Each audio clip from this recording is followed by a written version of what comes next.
Ìgbòho Sunday òòṣà èèyàn kan bí ẹgbẹ̀rún ẹni. Ìgbòho Sunday òòṣà èèyàn kan bí ẹgbẹ̀rún ẹni. Àyànfẹ́ Olódùmarè àkàndá ọmọ májàsọ́lá. Àyànfẹ́ Elédùmarè àkàndá ọmọ májàsọ́lá.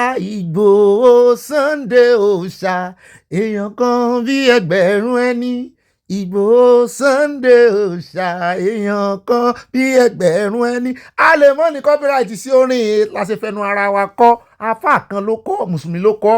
Ẹ bá ń ṣe Allahu Akbar, alhamdulillahi rabbil alamin, nítorí orin yẹn orin mùsùlùmí ni, ṣùgbọ́n wọ́n kọ́ fún bàbá wa Sunday Ìgbòho òòṣà èèyàn kan bí ẹgbẹ̀rún ẹni. Ó dáa, ọ̀rọ̀ wọn la fi bẹ̀rẹ̀ ètò lónìí. Ẹ jẹ́ n kọ́kọ́ kí yín káàbọ̀ sínú ètò lónìí nínú ìròyìn ọlọ́mọlé ọlọ́mọlú ọlọ́mọ orílẹ̀-èdè ó tọ̀rọ̀ lábàrà wa sọ lónìí. Mo fẹ́ ká tẹ́tí bẹ̀lẹ̀jẹ́ ẹ jọ̀ọ́, gbogbo ń tẹ́ ẹ bá ń ṣe mi ò ní kẹ́ ẹ fílẹ̀, ṣùgbọ́n ẹ yá mi létí yín o. Alákọ̀ọ́kọ́ ń bẹ̀, gbogbo ọ̀rọ̀ tẹ́ ẹ bá gbọ́ tó bá ń sọ ọ́ lù yín tó ń sòkò ọ̀rọ̀ ẹ mọ̀ dán lóhùn o. Ààyè tá a ní báyìí, orí ọ̀fẹ́ tá a ní báyìí ni ká dìfẹ́ǹdì Sunday Igboho ní gbogbo ọ̀nà, torí oríṣiríṣi làwọn èèyàn ń wú jáde. Àwọn magban wọ́n ti jáde báyìí, ìyẹn Miyett Allah wọ́n ti ń pariwo, wọ́n ti ń fọ́ntọ́ sókè. Bẹ́ẹ̀ náà ni wọ́n ń béèrè wípé kí ló dé tí ààrẹ olódòdó máa ṣe fi Ìgbòho sílẹ̀ nítorí pé ó jẹ́ ọmọ Yorùbá. Nítorí ẹ̀ mú rọ gbogbo àwọn mídíà pátápátá nílẹ̀ Yorùbá, mídíà Yorùbá Nation jọ pé kò sáàyè pé èèyàn kan ń bu àǹdà ló ń báyìí, kò sáàyè pé ń bú ọ̀tá Ìgbòho, ẹ fi wọ́n lẹ̀. Lecture ló kú báyìí, ẹ jẹ́ á fún àwọn èèyàn lecture o.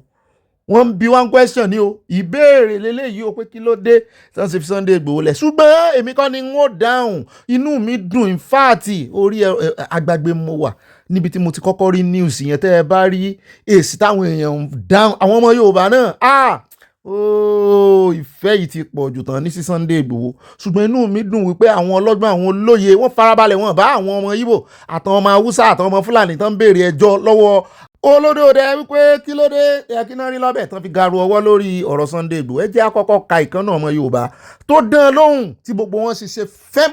Ẹ bá ń ga sí, ẹ jẹ́ ń kà sókè.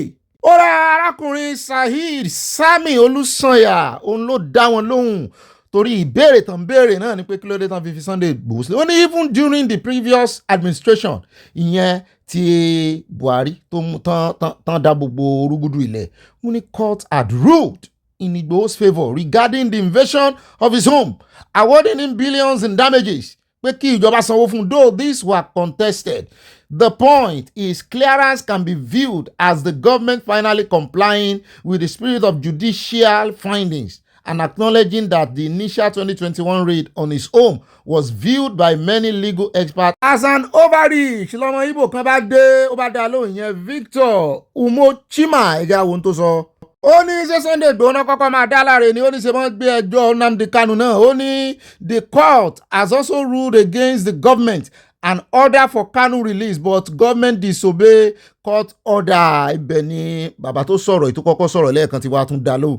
Ìyẹn Saheed Sami Olúsànyà, ó ní while both Nnamdi Kanu and Sunday Igboho have led movements seeking to break away from Nigeria, their origins, methods and legal standing are quite distinct. Ó yàtọ̀ síra wọn. Essentially, Kanu's movement is an ideological and historical crusade, while Igboho's began as a reactive grassroots response to insecurity in the southwest. Ṣé ẹ ti rí báwọn?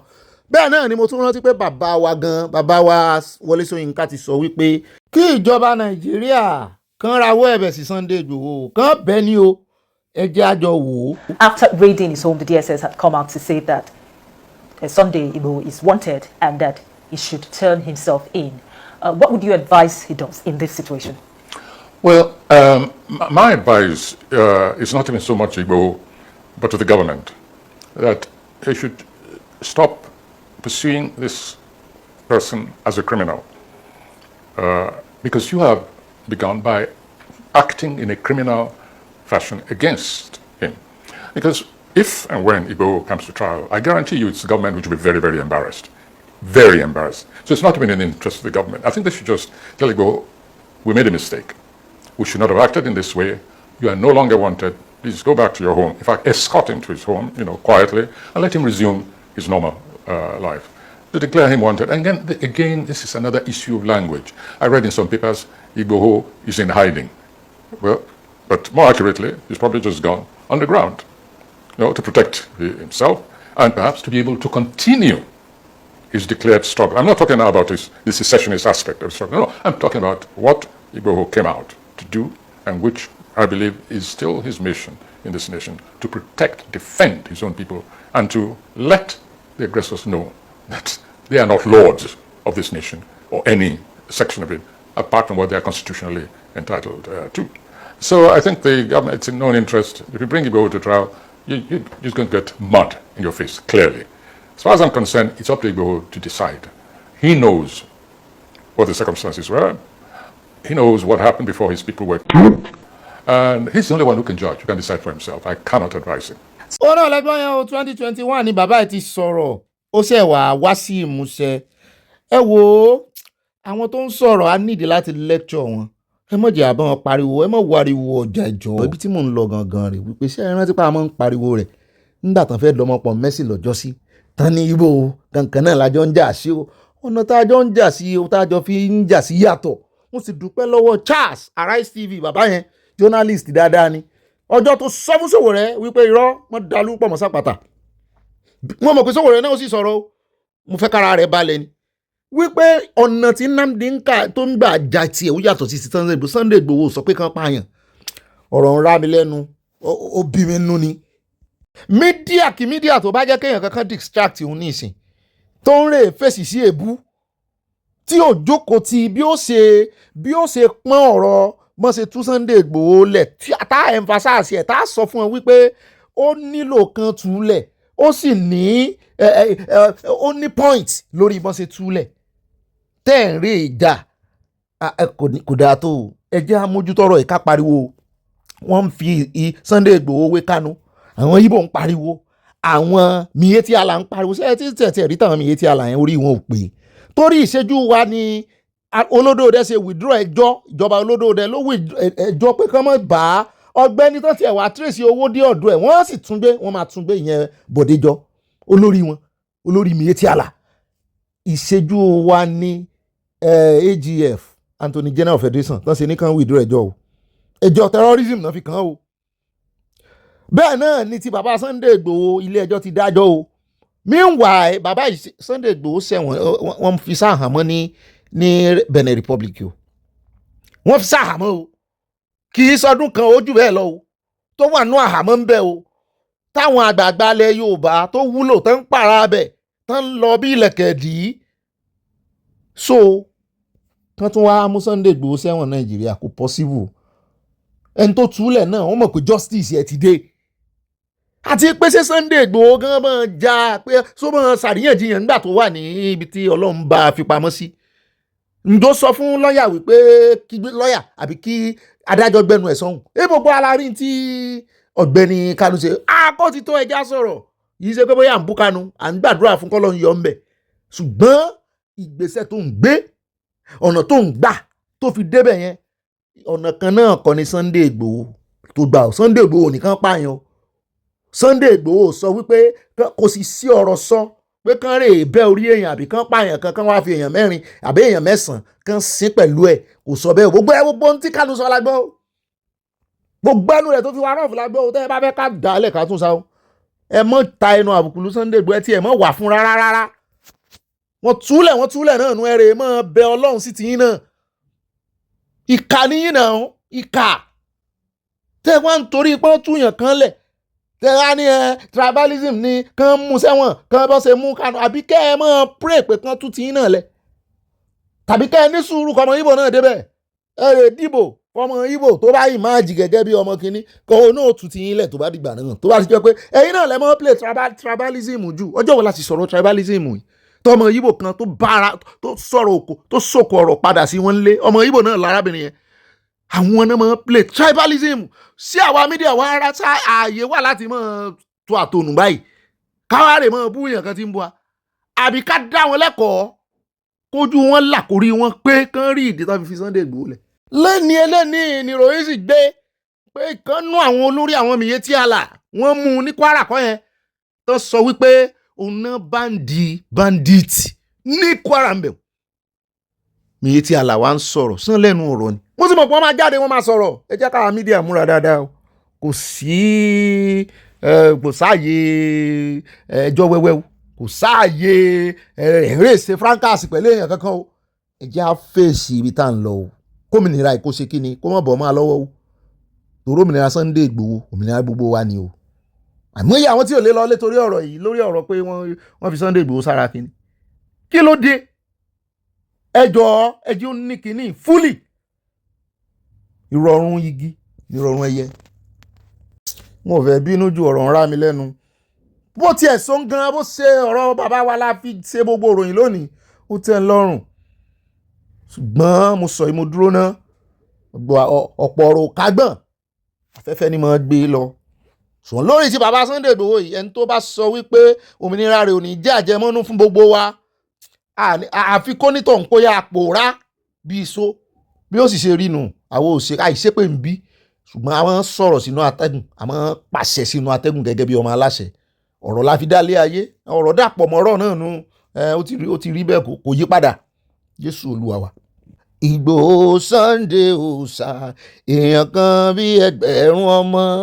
Ìgbòho Sunday òòṣà èèyàn kan bí ẹgbẹ̀rún ọmọ. Ó yá Ìgbòho Sunday òòṣà Àdìsá ọmọ máa jà sọ́la.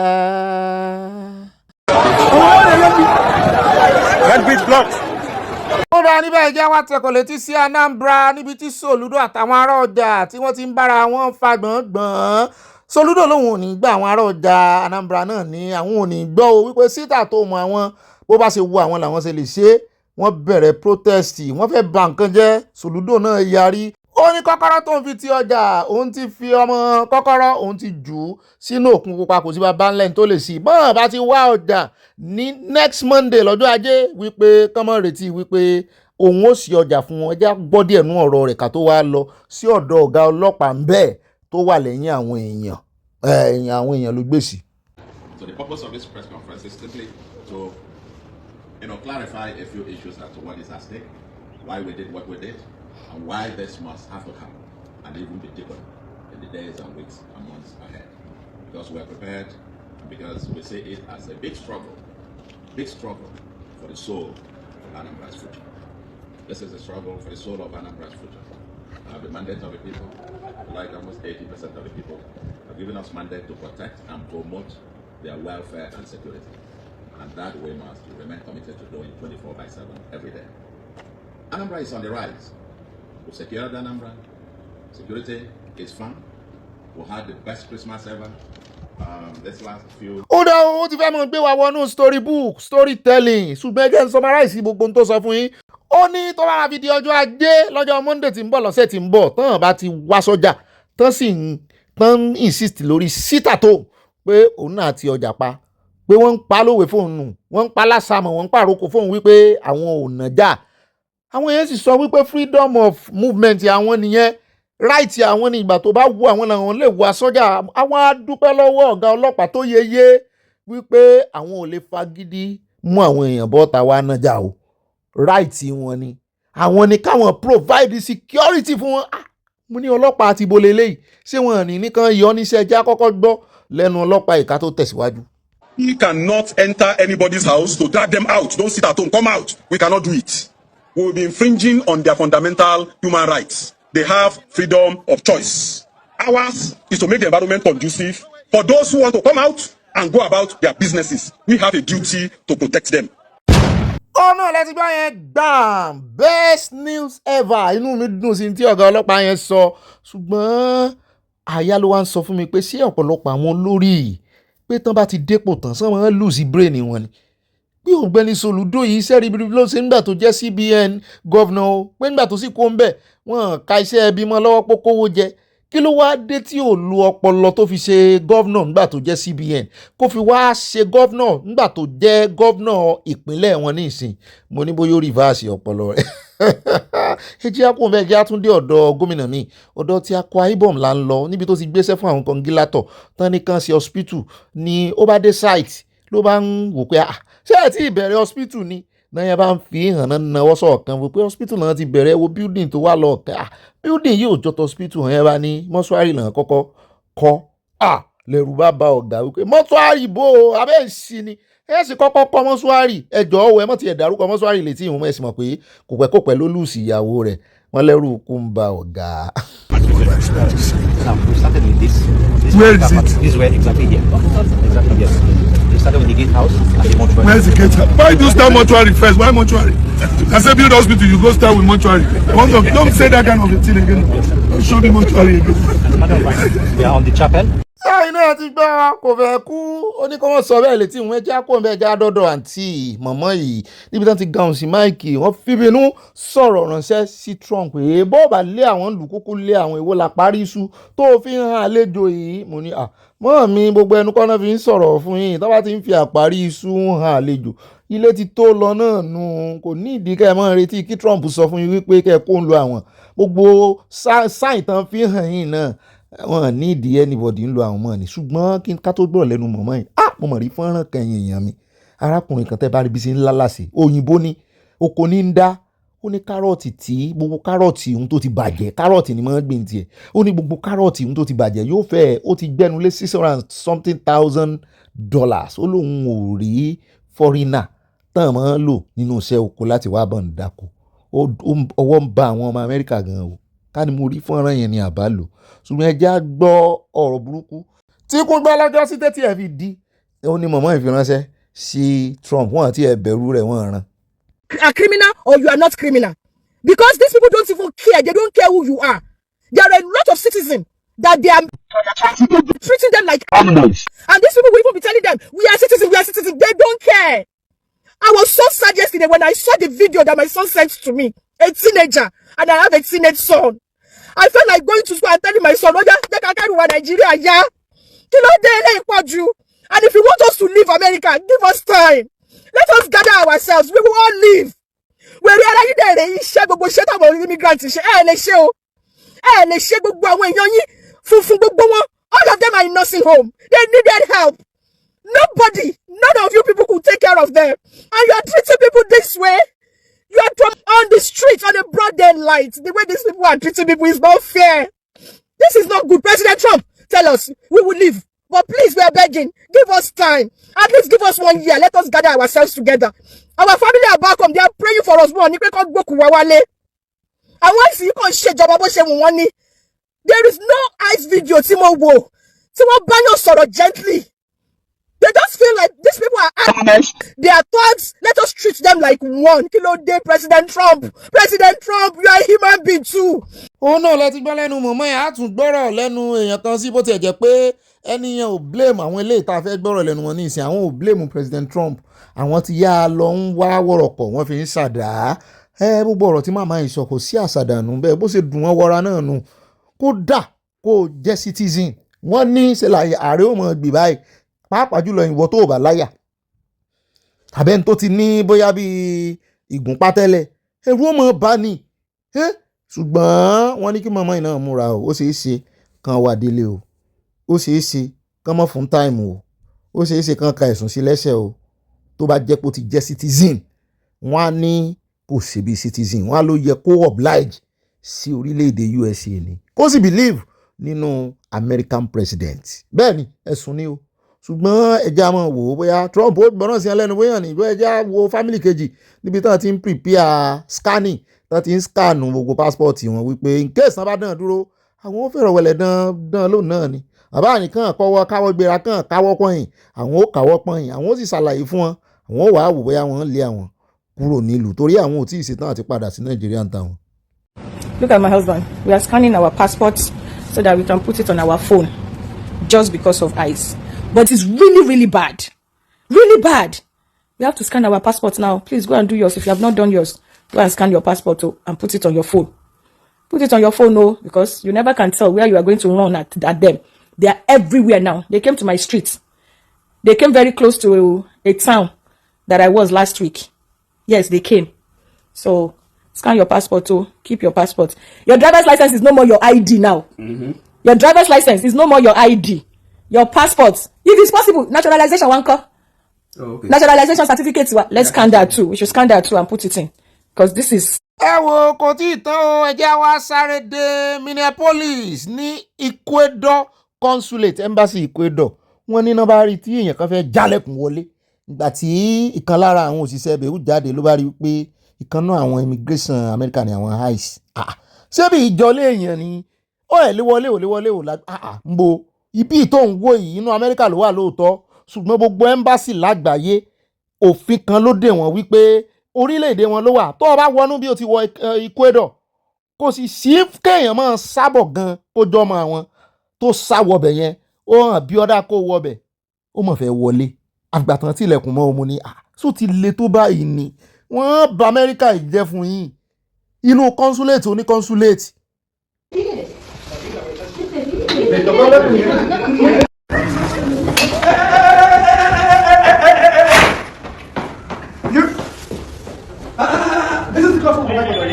Relax. Okay, relax. I did not enter. If you touch me, I will grab you. If you test me, I will grab you. Okay.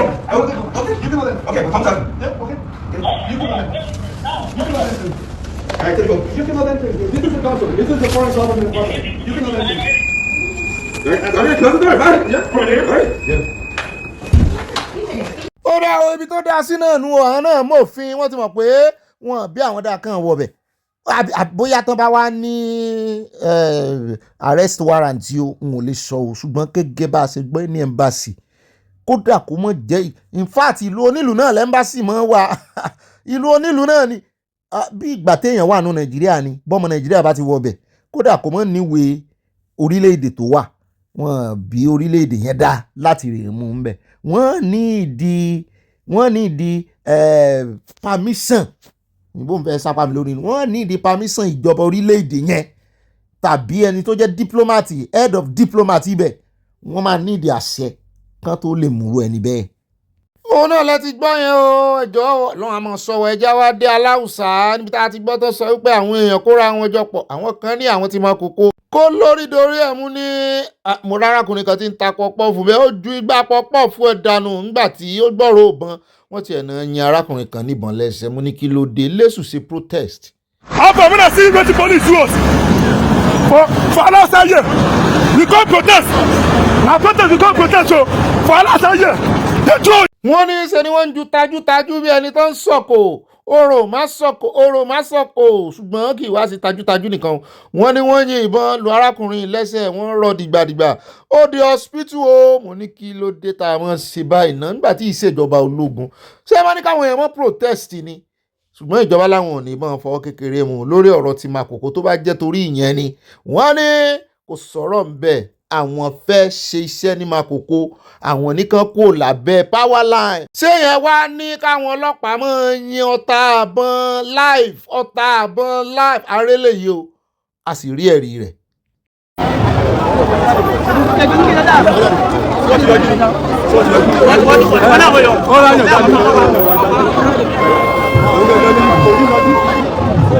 Aya ní ọ̀gá mi eléyìí ò sọ pé kán tún máa dìbò fún wọn wọ́n tún máa dìbò fún wọn wọ́n náà mọ bá ṣe múra wọn mo ní mága ara wọn àbùkí ara wọn jọ ni wọ́n ó mà ṣe o ṣáàtún lè gbèjà àwọn mẹ̀kúnnù wọn nísìnyí wọ́n ní kán gbèjà ara wọn wọn sì gbèjà wọn náà tún máa sọ pariwo tá à ń pa ti pọ̀ jù. mo ní àyà mi mọ́ jẹ́ àwò bẹ́ẹ̀ o wọ́n lólùgbèjà àgbèjà wọn náà ni òun ló dífá fọ́nrán tá a fi hàn yín kí ìjọba tètè gbé ìgbésẹ̀ kan wá ṣe lálàyé bẹ́ẹ̀ náà ni ọlọ́pàá tó yin ìbọn tó yin ọta àbọn gidi lùyàn àti ẹ̀dùnkún ẹ̀ṣẹ̀ ló ti bá adìyẹ ìtẹ̀sẹ̀ kú kán sátètè dóòlà rẹ̀ kán rí wípé justice wọ́n ó sáàbù dájọ́ ìyẹn ọlọ́pàá yẹn kán rí wípé wọ́n fọwọ́ òfin mú kó má rò pé òun jófin lọ torí pé òun aṣọ ọlọ́pàá. Because you were saying, when my colleague, you were saying, is he the one that served impeachment notice? No. What I'm saying, I've not denied the fact that he's involved. He has to be involved. He's deeply involved. I'm also involved in the politics of Ekiti State. I'm also deeply involved in the politics of Ekiti State. Okay. ó dá wa ti dé ọ̀dọ̀ Abala Lere a fẹ́ lo díẹ̀ nú ọ̀rọ̀ wọn bí a bá ìyókù nú àkójọpọ̀ ìròyìn lónìí lórí ọ̀rọ̀ tó ṣẹlẹ̀ tí wọ́n lé Wike léré ìyẹn ọ̀gá rẹ̀ àti ẹ̀ ń gbọ́ wípé wọ́n ti sáàkì òun náà ni ṣùgbọ́n ó ń jọ bí ẹni pé wọ́n ti sáàkì ẹ̀ o ó wá fẹ́ gbèjà Wike yóò gbèjà Wike lórí ọ̀rọ̀ ti FCT ṣùgbọ́n lórí ọ̀rọ̀ ti Fubara báyìí ẹjẹ́ àgbọ̀n tó fẹ́ sọ torí wọ́n ń bí léèrè ọ̀rọ̀ lọ́wọ́lọ́wọ́ báyìí ó ní kò sí tó kan Wike ńbẹ̀ kán mọ̀ dárúkọ Wike sí impeachment Fubara lọ́gbẹ́ni bá gbaná mọ́ lọ́wọ́ pé ó ṣe sọ bẹ́ẹ̀ gbogbo wa la mọ̀ tọ́jọ́ ń fà Wike ló wà ń di ìṣòro Fubara. ṣùgbọ́n ìbéèrè tí arákùnrin wa ń jù sí lọ́wọ́lọ́wọ́ báyìí náà ni wípé ǹdògbọ́ ọ̀rọ̀ tí Buhala sọ agbẹnusọ ààrẹ láìpẹ́ yìí tó sọ wípé wọ́n ti compensate Wike kí ló dé tí Wike ń dalẹ̀ láàmú kó rọra tẹ̀lé o kò sínú ẹgbẹ́ APC o. There are things I will not come on this station to say. I know this political game very well. I've been around for a very long time. I know when people come and talk, when another thing happen behind the closet too. The one that people will come and talk on television will be different from the one that is happening. And on this River State issue, what people have come to tell you on television is different from what is happening. And the person of the governor knows that. Okay, let me say this again. You have mentioned about Wike issue. If I am a minister and you are a governor and I'm able to control your House of Assembly, then something is wrong with it. It is because you are weak. If you are weak, I said that you are weak. If I am here in Abuja and I'm the one controlling 27 members of your House of Assembly, you only have 3, and the 3 are not even coming to the House again. So that means all the entire members of the House of Assembly are the one controlling, and you are the governor of River State. I beg, you should agree and admit that you are weak. So and you should come to me and prostrate and do toilet. Wait, and do toilet for me, Oga. Help me. I'm sorry, sir. I think that is not debatable, which is why people are feeling that Nyesom Wike should give the governor a breather. First, he controls the assembly members. Just hold on, sir. He controls the assembly members. He controls all the local government, literally the entire political structure. So what then is the problem? If he controls the political structure, and you are the governor, then you should come to the. If I'm the one controlling all this structure in your state, and you are still the governor, then you should, if you are wise, you should come to me and do the one that the driver people will say, do toilet for me like this. So the governor should come and beg the minister. Carry your leg up. So he should come and beg now. Bọ̀dá yìí òye àtọgbọ́n jìnnà sí òpè nìyẹn.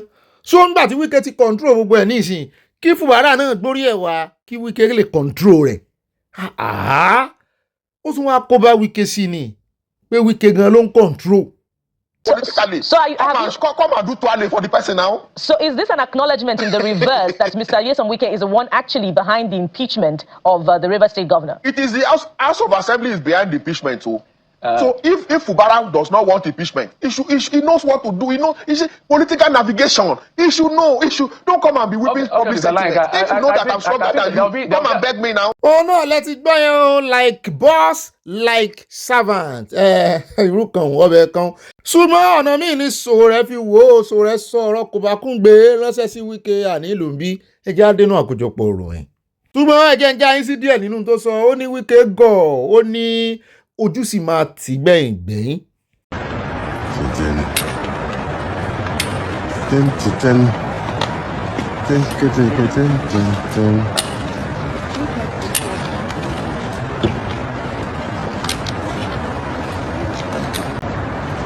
Alice Maduekele rí yẹn o ti ń fọ parin o èmi ò tiẹ̀ mọ̀ pé ó ti tó 65 years she's growing well ṣùgbọ́n wọ́n ní trial rẹ̀ ti bẹ̀rẹ̀ o láti 2015 mo lọ́jọ́ wo gan-an náà fẹ́ fi pinlẹ̀ wèrè ọdún mélòó náà fẹ́ lò tán fi ń pinlẹ̀ wèrè láti 2015 sí ìsìn this is 2026 11 years ago ẹ̀sẹ̀ bẹ̀rẹ̀ trial ládùúró owó tán ló kó jẹ tó ń tẹ̀lẹ̀ bó ṣe wù ú tó ń ṣe gàlégàlé bẹ́ẹ̀ náà ni tó ń ná owó nínàkúnà bùjẹ́bùdánù yàfúnyàfún bí ẹni pé owó bàbá rẹ̀ ni anyway ó ti lóhùn ọ̀dà owó ẹ̀sẹ̀ tán ló ń dá àmọ́ wò ó bóyá ẹjọ́ yìí ó yá bóyá kò sì ní yá.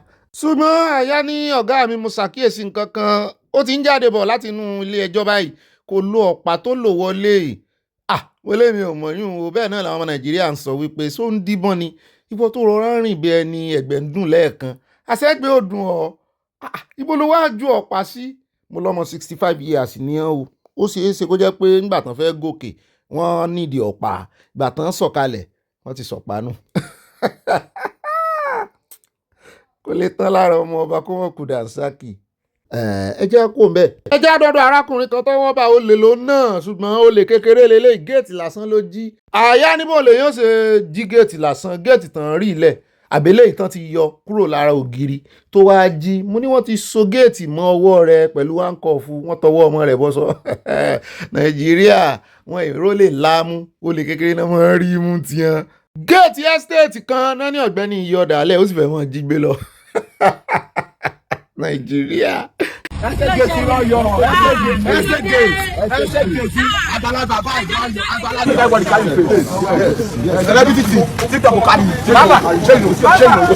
ẹ gbà wá o wọ́n wá tí wọ́n bu yèpẹ̀ nínú chọ́ọ̀chì wọ́n tún wá fọ́ ẹyin tútù mọ́lẹ̀ nínú chọ́ọ̀chì ẹ gbà wá o kí àwọn ṣe ọ̀pọ̀lọpọ̀ àwọn security ojú òní tì yín o Ọlọ́run ló ní kí security bíbí ò táìtì o àwọn wọn bá wa gbá wọn mú láàárọ̀ yìí o àwọn wọn bá wọn mú adẹ ti gbọ́ mẹ́sẹ̀jì yẹn tẹ́lẹ̀ pé wọ́n wà á bu yèpẹ̀ àbísẹ́ ẹ̀ tí ì gbọ́ ni ẹ sọ àti gbọ́ tẹ́lẹ̀ àwọn èèyàn parọ́ sọ́ọ̀sì wa jẹ́jẹ́ wa là mọ́ lọ o wọ́n là lọ́ọ́ bá gbogbo àwọn blogger káàkiri blogger wo la dá mọ̀ blogger wo ló la dóhùn mọ̀ táwa bá wọn káàkiri ẹ gbà wá o ẹ gbà wá jẹ́jẹ́ wa là ń lọ o wọ́n là máa parọ́ gbogbo ẹ tó bá parọ́ gbogbo lọ́wọ́ rẹ̀ kọjá de kó wá sọ̀rọ̀ jẹ́jẹ́ wa là ń lọ o ẹ tó wá lájà láyé wá bu yèpẹ̀ sọ́ọ̀sì tí ẹ bá ṣe security tó tẹ́ torí wọn tó gbá wọn mú ẹ wá láti Ìlọrin ẹ wá bu yèpẹ̀ jọ́ọ̀tì ẹ wá sọ pé ẹ̀yin fẹ́ lónìí gbogbo ẹni tí bá ń ṣerú rẹ̀ àárọ̀ ní òní dá o ọ̀sán yóò korò alẹ́ yín ìbànújẹ́ lẹ́bi lò àbí tí mo bá robi sọ́mọ làkejì lókù tí mi ò robi sọ́mọ làkejì gbogbo ẹni tó lóun ò fẹnu bà pé mi jẹ́ kò ní lọ oṣù yìí já pẹ̀lú òkú Ọlọ́run ẹni tá àránṣẹ́ tó ń takò mí tó ń bínú wa láì nídìí ilé ọ̀lànà yóò gbé mi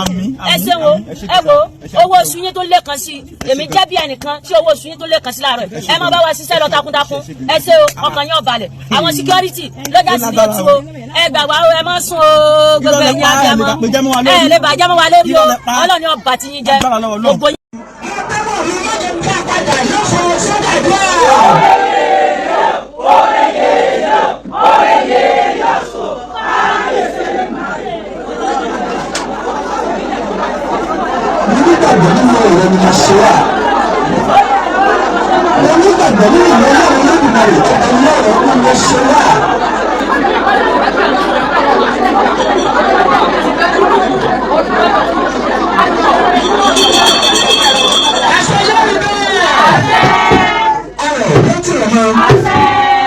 Aya ní ọ̀gá mi ṣe ṣọ́ọ̀ṣì lẹ wà ní àwọn ní kì í ṣe ṣọ́ọ̀ṣì o mo ní ọ̀dọ̀ oore yé ò ní o ṣọ́ọ̀ṣì lèmi náà kọ́kọ́ pé o gba tí mo wo ìmúra ṣùgbọ́n nígbà tí mo gbọ́n tán sọ bọ́ sí ń gbàdúrà mo rí wípé kì í ṣe ṣọ́ọ̀ṣì wọ́n tún lo aago Ọlọ́run tóbi o gbogbo ọ̀nà tọ́lọ́run sáfara tó bá ti fara hàn èèyàn Ọlọ́run náà lásán yìn Ọlọ́run là ń gbàdúrà wọn sáwà bí ìwà ṣépè ní ìsìn ó dáa o mo ní fi hàn yín níbi ṣe ń lọ o.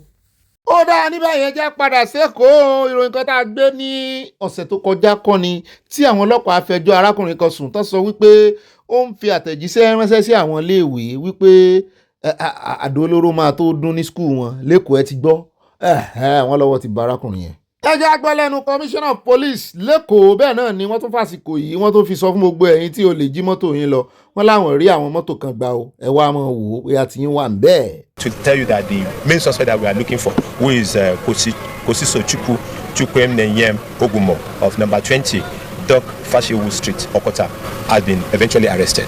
And during the course of interrogating him, he made statement to the fact that he lost his phone in November 2025. But during subsequent investigation into the matter, we discovered that he had been receiving calls even throughout the period of January to the period when the threat was issued. So everything in the course of this investigation pointed to him. Equally, the SIM card that he said he couldn't find was equally recovered from him. Recovery made includes 17 firearms, 34 bundles of foreign currencies, and 25 vehicles. This will provide us opportunity for members of the public who must have just their vehicle one way or the other to see them as they come to the Lagos State Command Headquarters for identification and for the vehicle to be released to them. په دې مسله کې خلانو جواب دادی لکه څنګه چې تعلیم تر امر ثاني پورې معطل دی دا پښتنه یې هم تر امر ثاني پورې معطل دی ځکه هغه پښتنه یې هم داسې ده چې ẹ wo ẹ mọ̀ wulẹ̀ wọlé ara yín pẹ́ ìgbédè rẹ̀ ìsọkúsọ ní sọ o ìsọkúsọ ní sọ ní tí ń sọ náà lẹ̀ ń wò léèbó lókè yìí o wọ́n ní àwọn ò fẹ́ kí àwọn obìnrin máa lọ iléèwé mọ́ ní Afghanistan. Minister of Education ní Afghanistan lẹ̀ ń wò yìí o ara àwọn olùtọ́ tó Nàìjíríà mọ́ tó bá ti dọ̀rọ̀ terrorism àti nǹkan o kí wàá ní ìyàtọ̀ láàrin àwọn ilé àti Boko Haram Boko Haram wọn fẹ́ kán ní ẹ̀kọ́ civilization. Ga lára ẹ̀sìn yìí o. Kúrò jẹ́ kó ń bẹ́ òwe jẹ́ wá dé ìpínlẹ̀ Plateau ní Jos níbi tá a ti gbọ́ tán sọ wípé àwọn ọmọ Nàìjíríà tó lé ní 100 tán sọ wípé torí Boko Haram wọ́n sá kúrò ní agbègbè yẹn tó fi mọ́ Borno wọ́n náà já mọ́ra wọn ni wọ́n gba Borno já sí Cameroon, wọ́n lọ sàtìpó ń bẹ̀, wọ́n ní ṣùgbọ́n wọ́n ti ta wọ́n lólobó pé kán padà wálé mu ní ta ló ta wọ́n lólobó. Being conveyed inside these buses are Nigerian refugees that have stayed in Cameroon Republic and now they are happily moved to the border town of Kirawa, Nigeria. Àwọn ìdílé márùndínlọ́gọ́rin 75s òun lẹ̀ ń wò yìí o, mo tún fi s sí 75s àwọn lẹ̀ ń wò yìí wọ́n ti padà, àti àwọn tó fara re lọ àtàwọn nígbà tó máa padà náà tí wọ́n pé padà mọ́ gbogbo wọn nínú àwọn dùn ayọ̀ àwọn kún, wọ́n náà sọ fáwọn wípé kò sí tó ń jẹ Boko Haram mọ́ ní ilé àwọn nílé àwọn ní community àwọn. Mo ní èmi ò mọ̀ pa yẹn o. Goza, since government has not built houses, will get 500,000 naira. Every wife will get 50,000 naira. In addition, His Excellency gave every wife a mattress and a wrapper. The National Commission for Refugees, Migrants and Internally Displaced Persons gave us food items. The United Nations High Commissioner on Refugees also announced a $200 package per household. That's to tell you that peace has returned at home country. And we keep commending our military and the Joint Task Force for all this committed effort they have been doing to ensure that our environment is safe for our people to return. Ó dá o, àwọn òní bá ń jiyàn ẹ ṣàṣọra yín ojúlọ alákànfin ń sọrí ẹ̀yin tẹ́ ẹ padà wáyé ara rí lẹ́ẹ̀fì ná owó tán fún yín o nítorí ó dá Ọlọ́run ó sọ yín o ẹ̀yin ẹ̀ sọ́ra yín o ẹ má fi ojú méjèèjì sùn o. Ẹ já wá sáré dé Èkó níbi tí arábìnrin tó ti ń já wá sí wípé àwọn tó ní ṣọ́ọ̀bù àwọn onílé wọ́n ní wọ́n move out, wọ́n ní wọ́n close down. Kí ló dé? Ó ní kì í ṣe pé bóyá wọn ta o, ó ní ṣùgbọ́n tí owó ṣọ́ọ̀bù ń sọ ó ní kì í ṣe kèrèmí o. Mo ní sàn ránṣẹ́ ni àbí wọ́n ló ránra rẹ̀, ó lóun gbìyànjú láti jẹ́ kí àwọn jọ gbé ọ̀rọ̀ yìí yẹ̀wò ní gbogbo àwọn tọ́rọ̀ kan lẹ́kọ̀ọ́. Ó sì sọ lẹ́mi tí mo wà ní diaspora tí mi ò sí nínú Èkó, ó ní kí n mọ́ discourage àwọn o. People are leaving their buildings quietly. Shops are closing. Not like they're not doing well. They're selling, but the rent in Lagos. Let's not talk about Abuja or any other. I am in Lagos. This is where I live, and this is where the rent in Lagos. The kind of rent they charge in Lagos, and the kind of money we used to use to buy a 4-bedroom duplex in Aja, 5-bedroom buy houses in Aja. That's what they're charging a year in Lagos for small shops. Governor Sanawole, what can we do? How can you save businesses in Lagos? A lot of these shop owners cannot transition to online. I actually think they should. If you close your shop, please don't close it down. Transition to online and sell online. But again, as the governor of the state, what can we do? You and the average Lagos entrepreneur and Lagos business owner, what can we do to salvage this problem? A little bit emotional pẹ̀lú arákùnrin tí wọ́n mú wá adití ni kò gbọ́ nǹkan kan, ó wá kọ àkọlé sẹ́yìn wípé bàbá rẹ̀ tó fẹ́ bọ́lẹ̀ nú èrò wípé ẹ kàn rọra fọwọ́ táàpù òun, bẹ́ẹ̀ bá pariwo òun ò ní gbọ́ o, bẹ́ẹ̀ bá sì fẹ́ fóun lówó òun náà ẹ fọwọ́ kan òun. Mo wá wò báyìí wípé Ọlọ́run ó sì fọwọ́ kan.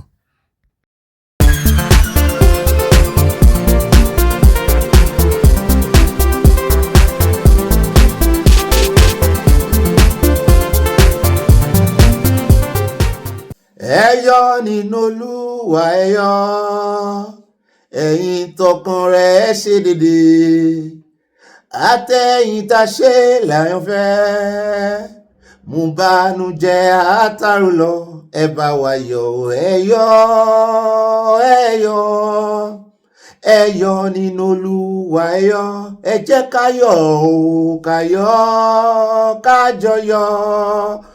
Káyọ̀ nínú Olúwa, ẹ yọ̀, ẹ yọ̀ tòrò ń l'Olúwa láyé àti lọ́run pẹ̀lú, ó ṣohun gbogbo nípa àṣẹ rẹ̀, ó lágbára láti gbàlà, ẹ jó ẹ yọ̀, ayọ̀ inú ayọ̀ mùdùláwà, ẹ yọ̀ nínú Olúwa, ẹ yọ̀, ẹ jó ẹ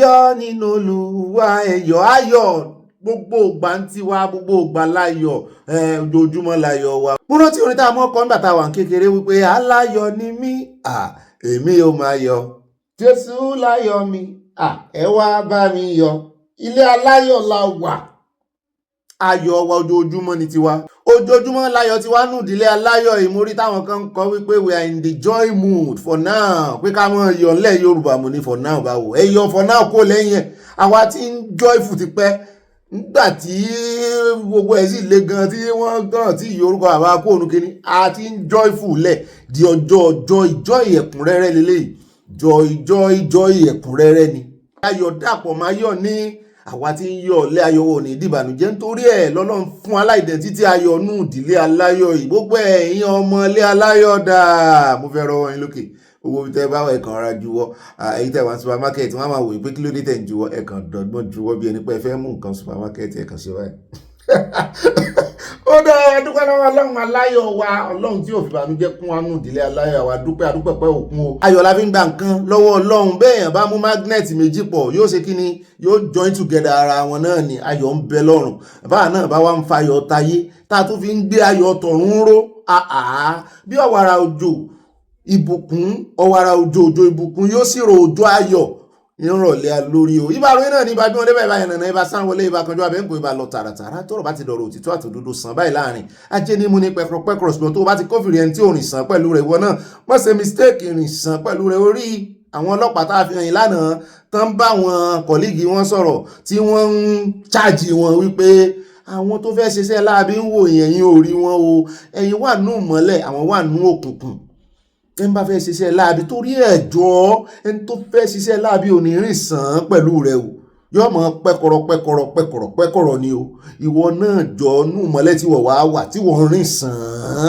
tó fi ọkàn kan bá lò ó ní terms and conditions o wọ́n bá ti kọ́fìrí pẹ́kọ̀rọ̀ sàn pẹ̀lú rẹ ìwọ náà ṣe kí ni inú mọ́lẹ̀ tó wà kan rọra ṣe paná ìnà kẹ́ ẹ mọ́jọ ríra yín bẹ́ẹ̀ ni ibi ṣe bó ṣe máa ń rínú ìmọ́lẹ̀ ní agbára ju òkùnkùn lọ ṣùgbọ́n òkùnkùn náà ní iṣẹ́ tí ń ṣe o ẹni tó wà ní òkùnkùn tètè máa rí ẹni tó wà nínú ìmọ́lẹ̀ o. ìdí tó sì fi rí bẹ́ẹ̀ náà ni wípé inú òkùnkùn ìkan náà lọ́lọ́run ti pe ìmọ́lẹ̀ jáde o.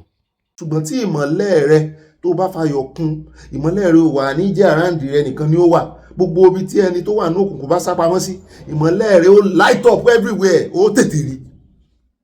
tí ìmọ́lẹ̀ tí ẹ ò bá tí ì lágbára oríṣiríṣi ìmọ́lẹ̀ ló wà kándù wà ìmọ́lẹ̀ ìṣáná gan wà bọ́ bá kan sáré ṣàṣàná ó wà ìmọ́lẹ̀ àtùpà wà ìmọ́lẹ̀ láńtà wà ṣùgbọ́n bọ́lọ́run bá fi lè fún ọ ní ìmọ́lẹ̀ àgbáyé tó tún darapọ̀ mọ́ ìmọ́lẹ̀ rẹ agbára tún kún ìmọ́lẹ̀ rẹ nù ìmọ́lẹ̀ tí ó bá ní agbára òkú ni o. èmi náà ń pè ní ibà gbalẹ́sí mọ́ náà tán kọ́ ọmọ bá gbalẹ́sí mọ́ níyà èmi náà ní ibà kọ̀ǹfà àwọn ẹ̀kọ́ tó sẹ́ndì ẹ̀ mọ́ jọ ọmọ bọ̀ sẹ́ndì ìròyìn fògànà mọ́ tẹ́sítì ẹ̀ mọ́ wò mọ́ chẹ́ẹ̀kì ẹ̀ tẹ́lẹ̀ tó bá ti pín ròyìn kan wá àwa náà ó sáré sẹ́ndì ẹni nítorí àkíyẹ̀wò jọ éèjì tá a wà ní ìsìn éèjì kọ̀ǹfàmù ẹ̀ ní verify rẹ̀ ní bí ọ̀rọ̀ Peter Obi Mr Verifier jọ ọmọ verify bó bá ti wá verify tó sẹ́ndì ẹ̀ tọkàn rẹ ti balẹ̀ tó wá padà gbọ́ wípé kò rí bẹ́ẹ̀ jọ ìwọ náà padà lọ yọ tàbí kó padà lọ sọ fáwọn tó sẹ́ndì ẹ̀ sí pé wọ́n ní ò rí bẹ́ẹ̀ o torí bẹ́ẹ̀ bá fi ojoojúmọ́ sẹ́ndì ìròyìn tí ò rí bẹ́ẹ̀ gan àwọn èèyàn tó bá yá wọn blọọkì ẹ̀ wọ́n dọ̀gbọ́ blọọkì ẹ̀ wọ́n ti ní gbogbo ìròyìn tẹ́lẹ̀ wọ́n sẹ́ndì síyàn kìí nítorí ẹ̀ la fi máa fi ọgbọ́n sí i a fi òdodo àti òtítọ́ pinlẹ̀ ìròyìn wa ṣùgbọ́n àmọ́ mẹ́ẹ̀ èèyàn ní á èèyàn mọ̀ rìn kórí mọ́ mì tá a bá wá mẹ́ẹ̀ à ń padà bọ̀ wá sọ fún yín àwa ìdí ó lọ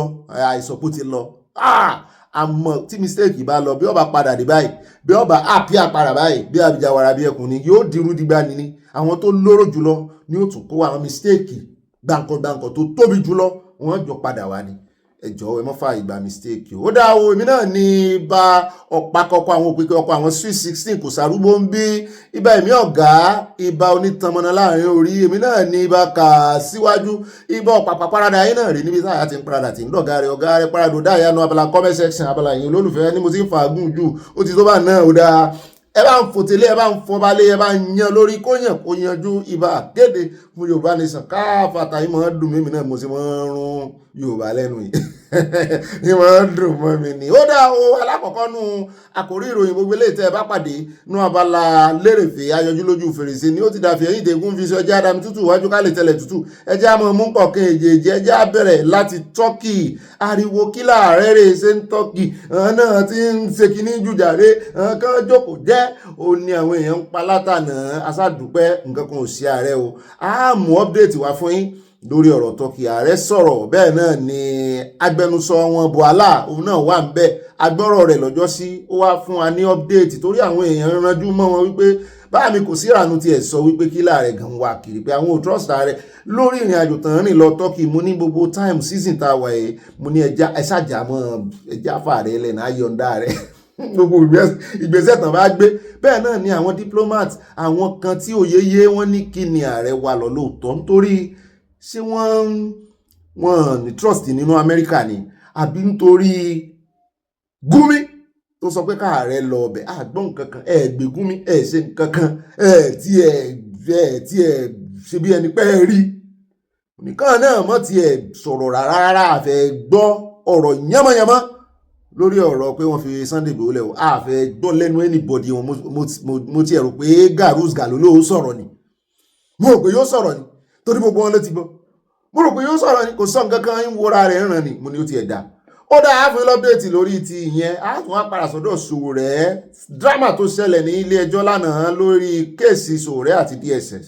Sowore ní ìtagbé lánàá yẹn kò kún tó bá a bá fẹ́ káwọn èèyàn mọ̀túnmọ̀ tó ṣẹlẹ̀ gangan ká gbé gbogbo ọ̀rọ̀ ọ̀hún tán ibi tá a ti ń gbìyànjú àti gbé ọ̀rọ̀ rẹ̀ fọ́nrán rẹ̀ wá náà ní Rẹ̀nà Ọmọkiri náà ti fà á létí aṣọ wípé ẹ wá ẹmútò náà mọ́ ibẹ̀ ti ní ìfárẹ́ apá kan dápá kan sí bí mo ní lóòótọ́ ni ó ní òun lésì fún Sowore ó ní bóun ṣe wà ní ìsìn pẹ̀lú ìbáṣepọ̀ tó múnádóko tó mọ́yán lórí tó wà láàrin òun àti Olódòdẹ ó mọ̀ọ́mọ̀ fly wá láti ilé òun ní California ní USA tó ń wá dọ̀bálẹ̀ tó ń wá rábàbà f'Olódòdẹ wípé òun kó ọ̀rọ̀ òun jẹ sọ̀mùsọ̀mù gbogbo èbí òun tó ń bí ilẹ̀ òun kò jẹ́ pé àìbá náà là ní káàkiri wọn sọ sọ́rí pò ti sọ sọ́rí ṣùgbọ́n wọ́n àfọ́ọ̀dì Sowore nírú opportunity yẹn náà pé kó kó ọ̀rọ̀ rẹ̀ jẹ wọ́n ní Sowore ò kó jẹ ó lóun ti kọ́rọ̀ òun jẹ jàre kí Sowore mọ́ fi tòun wéwọ́ olódà bẹ́ẹ̀ à ń bọ̀ ń bẹ̀ lónìí náà ni kò ní dọ́là wọ́n láwàwí àtàmọ́ ní Sowore ń wá tó ń wá kiri bá a bá ti wá kó ń bẹ̀ tán á wà á yà lọ́dọ̀ lórí ọ̀rọ̀ Wike. Sowore náà ló sọ̀rọ̀ lórí ọ̀rọ̀ Wike ó ní Wike will ultimately be disgraced olójúmọ́ àti ó dá gbogbo ẹ̀ náà láàjọpọ̀ lọ́dọ̀ Sowore bá a bá débẹ̀ àní jógún jù ẹ̀ mọ́ wọ̀rí bá a bá ti wá kó ń bẹ̀ tán àtúnbọ̀ pé Galadima náà tún sọ̀rọ̀ o mo ní kí ló fẹ́ sọ àwọn alájẹ̀ndà sọnù ó sọ̀rọ̀ lórí defection gbogbo tí ń ṣẹlẹ̀ ní Kano sẹ́ẹ̀sì mọ̀ wípé ilẹ̀ Haúsá tó bá ń dárúkọ wípé ibo gangan làwọn èrò sodo sí fún election láti dìbò. Kano jẹ́ ibì kan gbòógì nílẹ̀ Haúsá tó jẹ́ pé kò ṣeé fi ṣeré fún election especially presidential election. Gbogbo pé gómìnà wọn wá defect Kwakwanso yarí ó lóun ò gbà àwọn kan tún resign àbọ̀ bẹ́ẹ̀ tó rí iṣẹ́ rí tèmi ń wòye lórí ọ̀rọ̀ yìí ni wípé wọ́n ti bá Kwakwanso tó jẹ́ olórí wọ́n ti bá tayò wọ́n bá ta draft ṣùgbọ́n kọ̀rọ̀ báyìí náà ni wọ́n rọ́nà àbáyọ wọn agree bóyá yẹn náà ṣe wá ń wò pé ó dáa nígbà tí wọ́n tó jẹ́ gbóǹtarìgì inú ẹgbẹ́ tó jẹ́ NPP tó bá dá wọn lóhùn kódà àwọn ò wà rí bá gómìnà yìí mo rò pé yẹn ni gómìnà dúró dé tẹ́lẹ̀ pé tí Kwakwanso bá ti defect ṣùgbọ́n nígbà tí Kwakwanso wà defect gómìnà sì wà lára àwọn tó sọ wípé Kwakwanso ò ní defect o pé àwọn ò defect lọ́bì kankan ó sì wá jẹ́wọ́ náà ló tún wá gbàbọ̀dé tó gbẹ̀yìn ọ̀rọ̀ yìí ó fẹ́ mọ̀ dàbí ọ̀rọ̀ Wike àti Fubara àwọn àmọ́ wo àrà tí Kwakwanso náà ó dà á bóyá náà ó dára bíi ti Wike kò tí ì yí abáyé ṣùgbọ́n a ga máìkì sí kíní lẹ́nu tó ró sọ wípé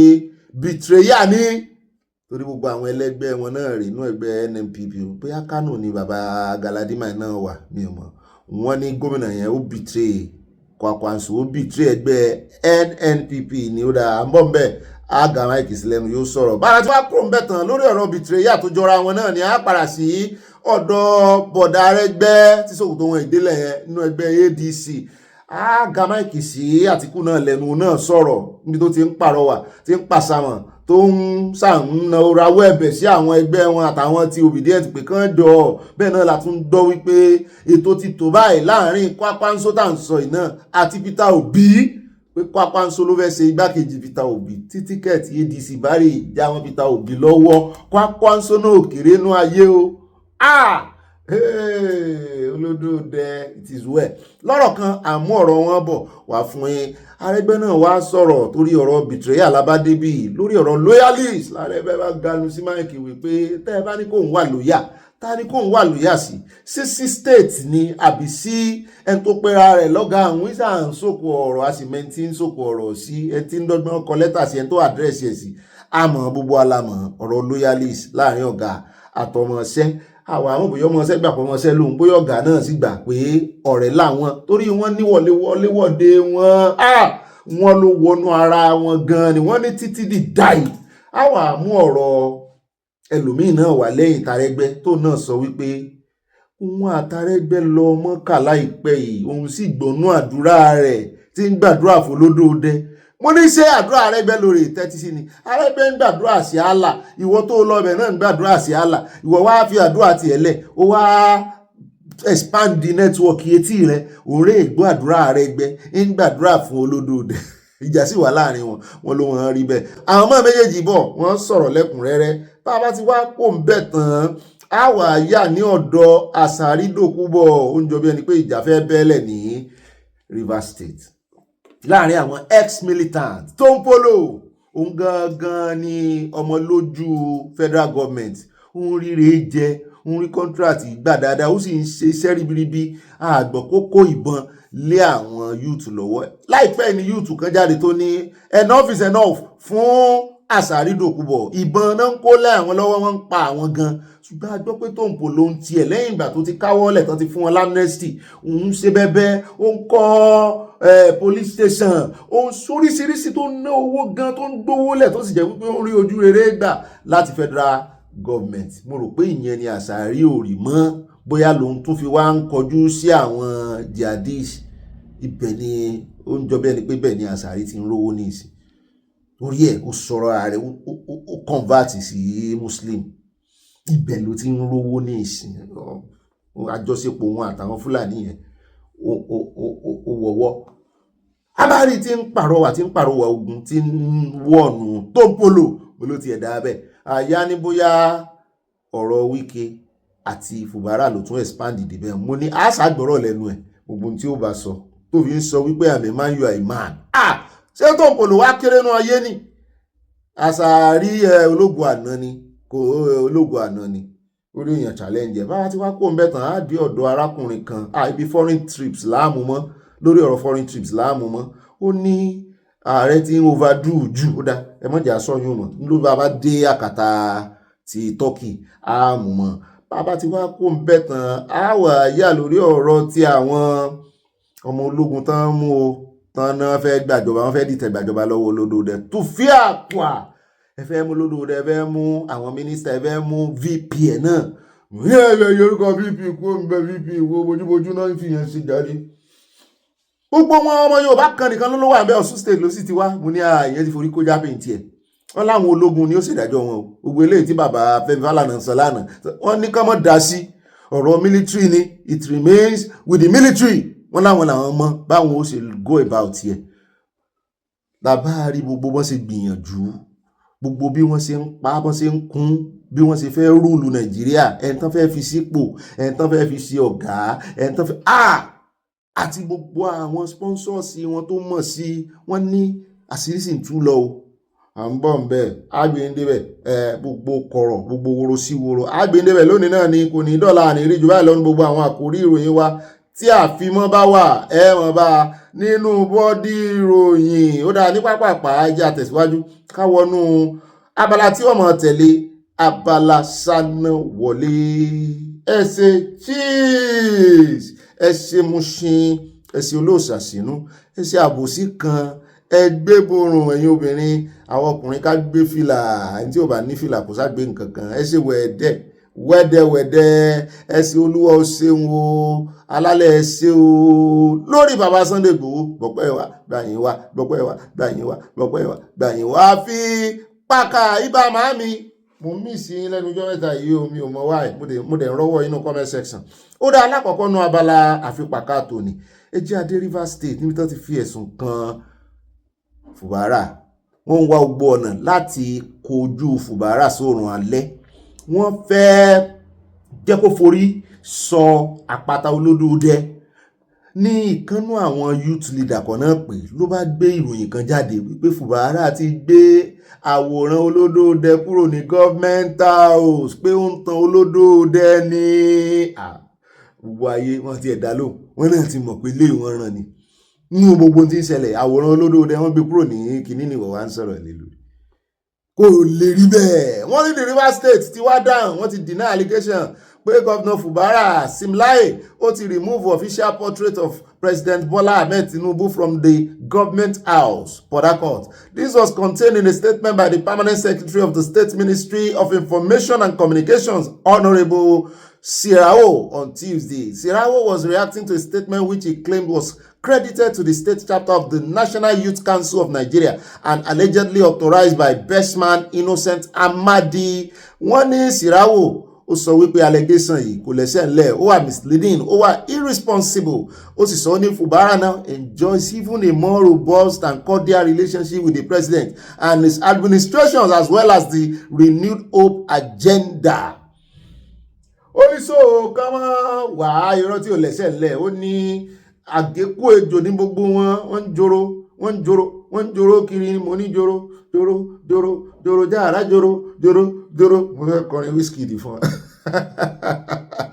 The statement partly reads, the attention of the Rivers State government has been drawn to statement credited to acclaimed Rivers State chapter of the National Youth Council of Nigeria and authored by one Bestman Innocent Amadi alleging that His Excellency wọ́n sàsọ wípé kò rí bẹ́ẹ̀ wọ́n ní irọ́ náà ń pa ẹ̀ràn èèyàn wà látàsórọ̀ kì kò wá wọnú ìyẹ̀wò State House. As a matter of fact, the state government and the government of Simlaye Fubara GSSRS currently enjoy more robust wọ́n lè rí àárín àwọn ọmọ àti bàbá làwọn báyìí wọ́n ní ẹ̀rì ètùtù àbòsí dànù ẹ̀rù ogun ẹ̀ṣẹ̀ já kó ń bẹ̀ já wa dé Kwara ẹran ti fọ́nrán kan tá a mú wá fún yín lọ́jọ́ sí tí àwọn obìnrin tán ṣe rally tí wọ́n wá náà rán àwọn ẹrú kú àwọn sàbẹ̀ gọ́ọ̀mẹ̀ntì tán náà rán sí wọn tá a sì rí àwọn ọlọ́pàá tán ń wò wọ́n tán na àwọn ìyá yẹn àwọn ọlọ́pàá ti wá láwọn ti parí investigation wọn lórí rẹ̀ wọ́n ní viral video tó ṣàfihàn wípé wọ́n na àwọn protesters àwọn obìnrin ní Kwara wípé wọ́n ti manipulate ẹ̀ pé AI ni tí wọ́n jó fọ́nrán ni wọ́n jó gbogbo ẹ̀pọ̀ mọ́ra wọn ni wọ́n ní wọ́n ìṣe kan náà wọ́n ní wọ́n ti dismiss ẹ̀ wọ́n ní wọ́n sì ń rọ àwọn public náà kan dismiss a fake and misleading viral video alleging that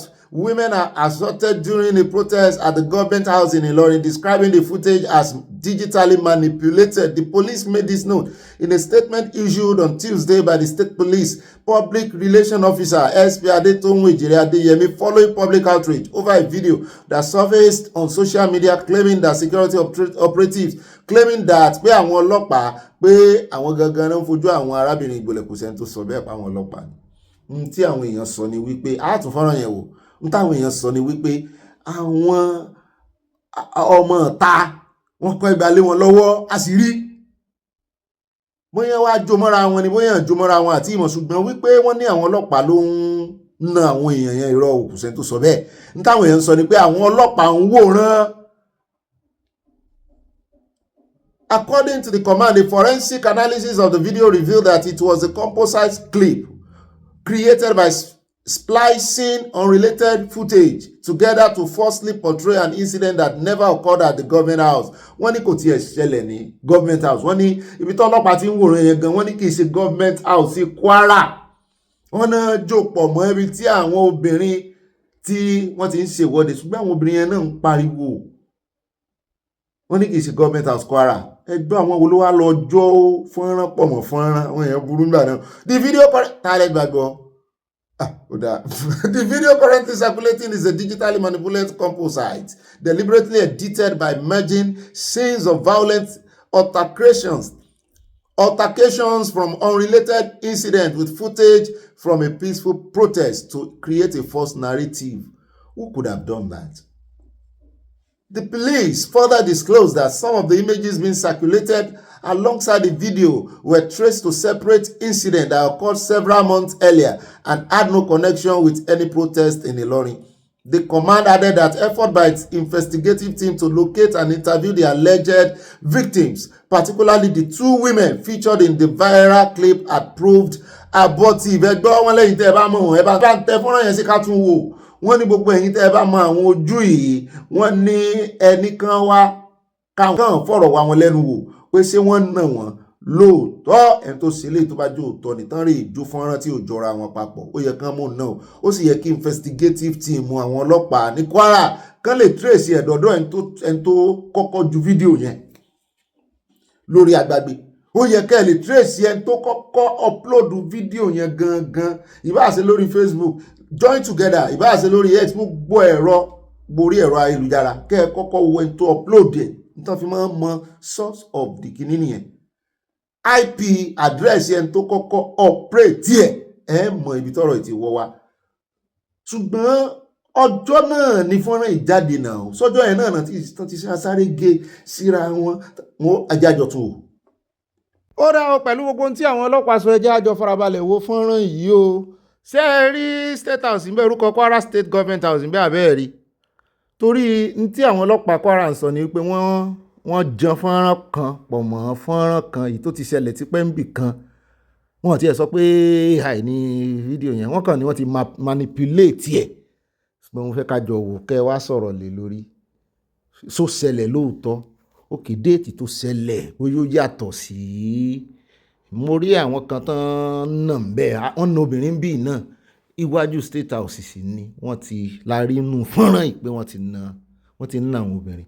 A sì ráwọn ọlọ́pàá tán jókòó tán kàn ń bẹ àwọn eruku wọn pé kán mọ́ ṣe àwọn aráàlú báṣubàṣu. Ó dà ó wá lè mọ́ jẹ́ ti protest tó ṣẹlẹ̀ láìpẹ́ yìí, ó lè jẹ́ ìṣẹ̀lẹ̀ eléyìí ti ṣẹlẹ̀ tipẹ́. Ṣùgbọ́n kò yé mi mọ́, abẹ́mi ni mo ń gbọ́ lódìlódì. Kámẹ́rà mọ̀ dá o, Ọlọ́run mọ̀ amọ̀dúpẹ́ lọ́wọ́ ohun tọ́lọ́ ń lò tó ṣe kámẹ́rà o. Àwọn nǹkan kan wà tó jẹ́ pé kò sí bó ṣe lè fẹ́ kọ́lọ̀ rẹ̀, bó ṣe rí náà ni ó sì rí. Yóò dáfẹ́ ní tó ṣe fọ́nrán yìí o. Òun náà lẹ ti rí yẹn, ṣùgbọ́n ohun tí iléeṣẹ́ ọlọ́pàá Kwara sọ òun la jẹ yín lábọ̀ o. Àwọn ò ní dájọ́, kò sí ní tó kàn wá ń bẹ̀. Mọ́ bá rí àwọn obìnrin tá a rójú wọn ń bẹ̀ tó bá lè sòótọ́ sán na àwọn ni àbọ̀n náà àwọn lóòótọ́, kí ó sì mọ̀ jẹ́ wípé ọlọ́pàá ní ó rè ṣe ìfọ̀rọ̀wérọ̀ pẹ̀lú wọn. Kán sọ fún àwọn journalist tàbí káwọn independent journalist kán lọ bá wọn lọ́tọ̀ọ̀tọ̀. Torí ìdí tá a ṣe sọ bẹ́ẹ̀ ni pé ẹ̀yin ọlọ́pàá yóò mú sí ẹ̀yin rọrùn, kó mọ̀ di wípé bóyá ti lọ sọ̀rọ̀ sí wọn létí ní kò tí ẹ̀ yẹ kásẹ̀ mọ́ bẹ àwọn independent journalism náà kan tó sì lè. Ọ̀rọ̀ lẹ ti gbọ́n ẹ̀ á mọ̀ wo àtúbọ̀tán rẹ̀, bóyá àwọn obìnrin yẹn náà bóyá wọ́n dúdú wọn síta àbí wọ́n mọ̀ bẹ̀rù páwọn òdòdó àwọn síta.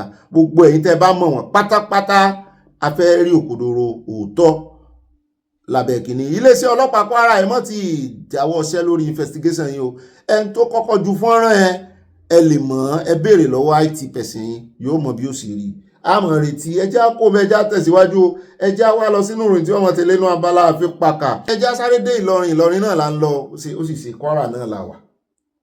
Níbi tí a ti ń gbọ́ pé ọmọ nọ́ọ̀sì kan tán náà ń wá láìpẹ́ yìí fún bí ọjọ́ 4 báyìí náà ti rí. Wọ́n fi àwòrán rẹ̀ léde, mi ò tiẹ̀ tètè rí, ṣùgbọ́n adúpẹ́ pọ́n ti rí. Mo ló tiẹ̀ ti dáa. Táìmù tèmi náà rí ìròyìn ni mo gbọ́ pé wọ́n ti rí arábìnrin yìí, torí wọ́n ní àwọn òbí rẹ̀ ẹ̀rù ti ń bà wọ́n, àyà wọn ń já pé ṣé ìṣerú ìṣẹ̀lẹ̀ tó ṣẹlẹ̀ sí Yétúndé lọ́jọ́ sí tí àáfà Abdulrahman tó kún wẹ́lẹ́wẹ́lẹ́, ṣé ìṣòun ni àtúbọ̀tán ọ̀rọ̀ yóò tún já sí.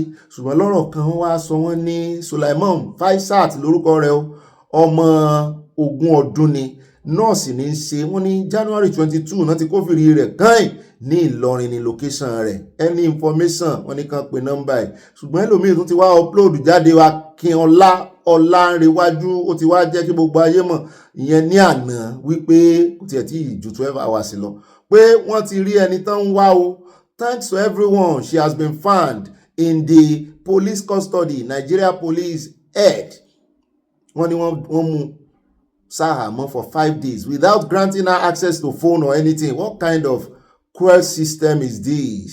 Ilé ìní agbára o, kí ló dé tó bá yẹ pé lóòótọ́ ni ọpẹ́lọpẹ́ ariwo tán pa síta ń gbà yẹn o wọ́n yà tètè fílẹ̀ o, kí ló ṣe ẹ̀ṣẹ̀ wo ló dá obìnrin ṣe é ká mọ́dọ̀ àwọn yahoo ni àbí kí ló lè ṣẹlẹ̀ bẹ́ẹ̀ bá tiẹ̀ wà kó mọ́ rógà kí ló dé tiẹ̀ láyé ìgbà táwọn bàbá wa táwa kéré wọ́n tán bá mú àwọn ọmọ líle ládùúgbò wọ́n mọ̀ láì ní fóònù lọ́wọ́ gan kò tí ì sí fóònù ńgbà náà kò tiẹ̀ tí ì sí fóònù láyé ìgbà náà ó ní bó ṣe máa connect àwọn family wọ́n á béèrè àdírẹ́sì ẹ̀ wọ́n á dẹ̀ lọ lé wọn pé ọmọ yín wà lọ́dọ̀ wa o kí ló dé tẹ́ mọ́ báyìí tẹ́ ìfẹ́ kí àwọn tó ní àwọn èèyàn kí ló bí ìgbà tẹ́ kidnap àwọn èèyàn ní kidnapping náà ń pè yẹn wáì tí àwọn èèyàn ń kidnap àwọn tó ń kidnap èèyàn ní ìsìn gan sàn kan náà tó bá ti gbé èèyàn ó pẹ́ jù lẹ́yìn 24 hours náà ti mọ̀ ní ó yá pé family rẹ̀ afẹ́ bọ́n sọ̀rọ̀ afẹ́ gbowó náà ti mọ̀ dúnàdúrà ìyẹn àwọn ajínigbé gangan kí ló wá dé tó jẹ́ pààyàn 5 days ó yẹ kán tójú bọ̀ o aṣáàdùpẹ́ wọn ti rí ọmọ ọlọ́mọ àìmọye àwọn èèyàn bẹ́ẹ̀ kó mọ rúgà tán jẹ́ kán ní access láti pe àwọn ẹbí wọn.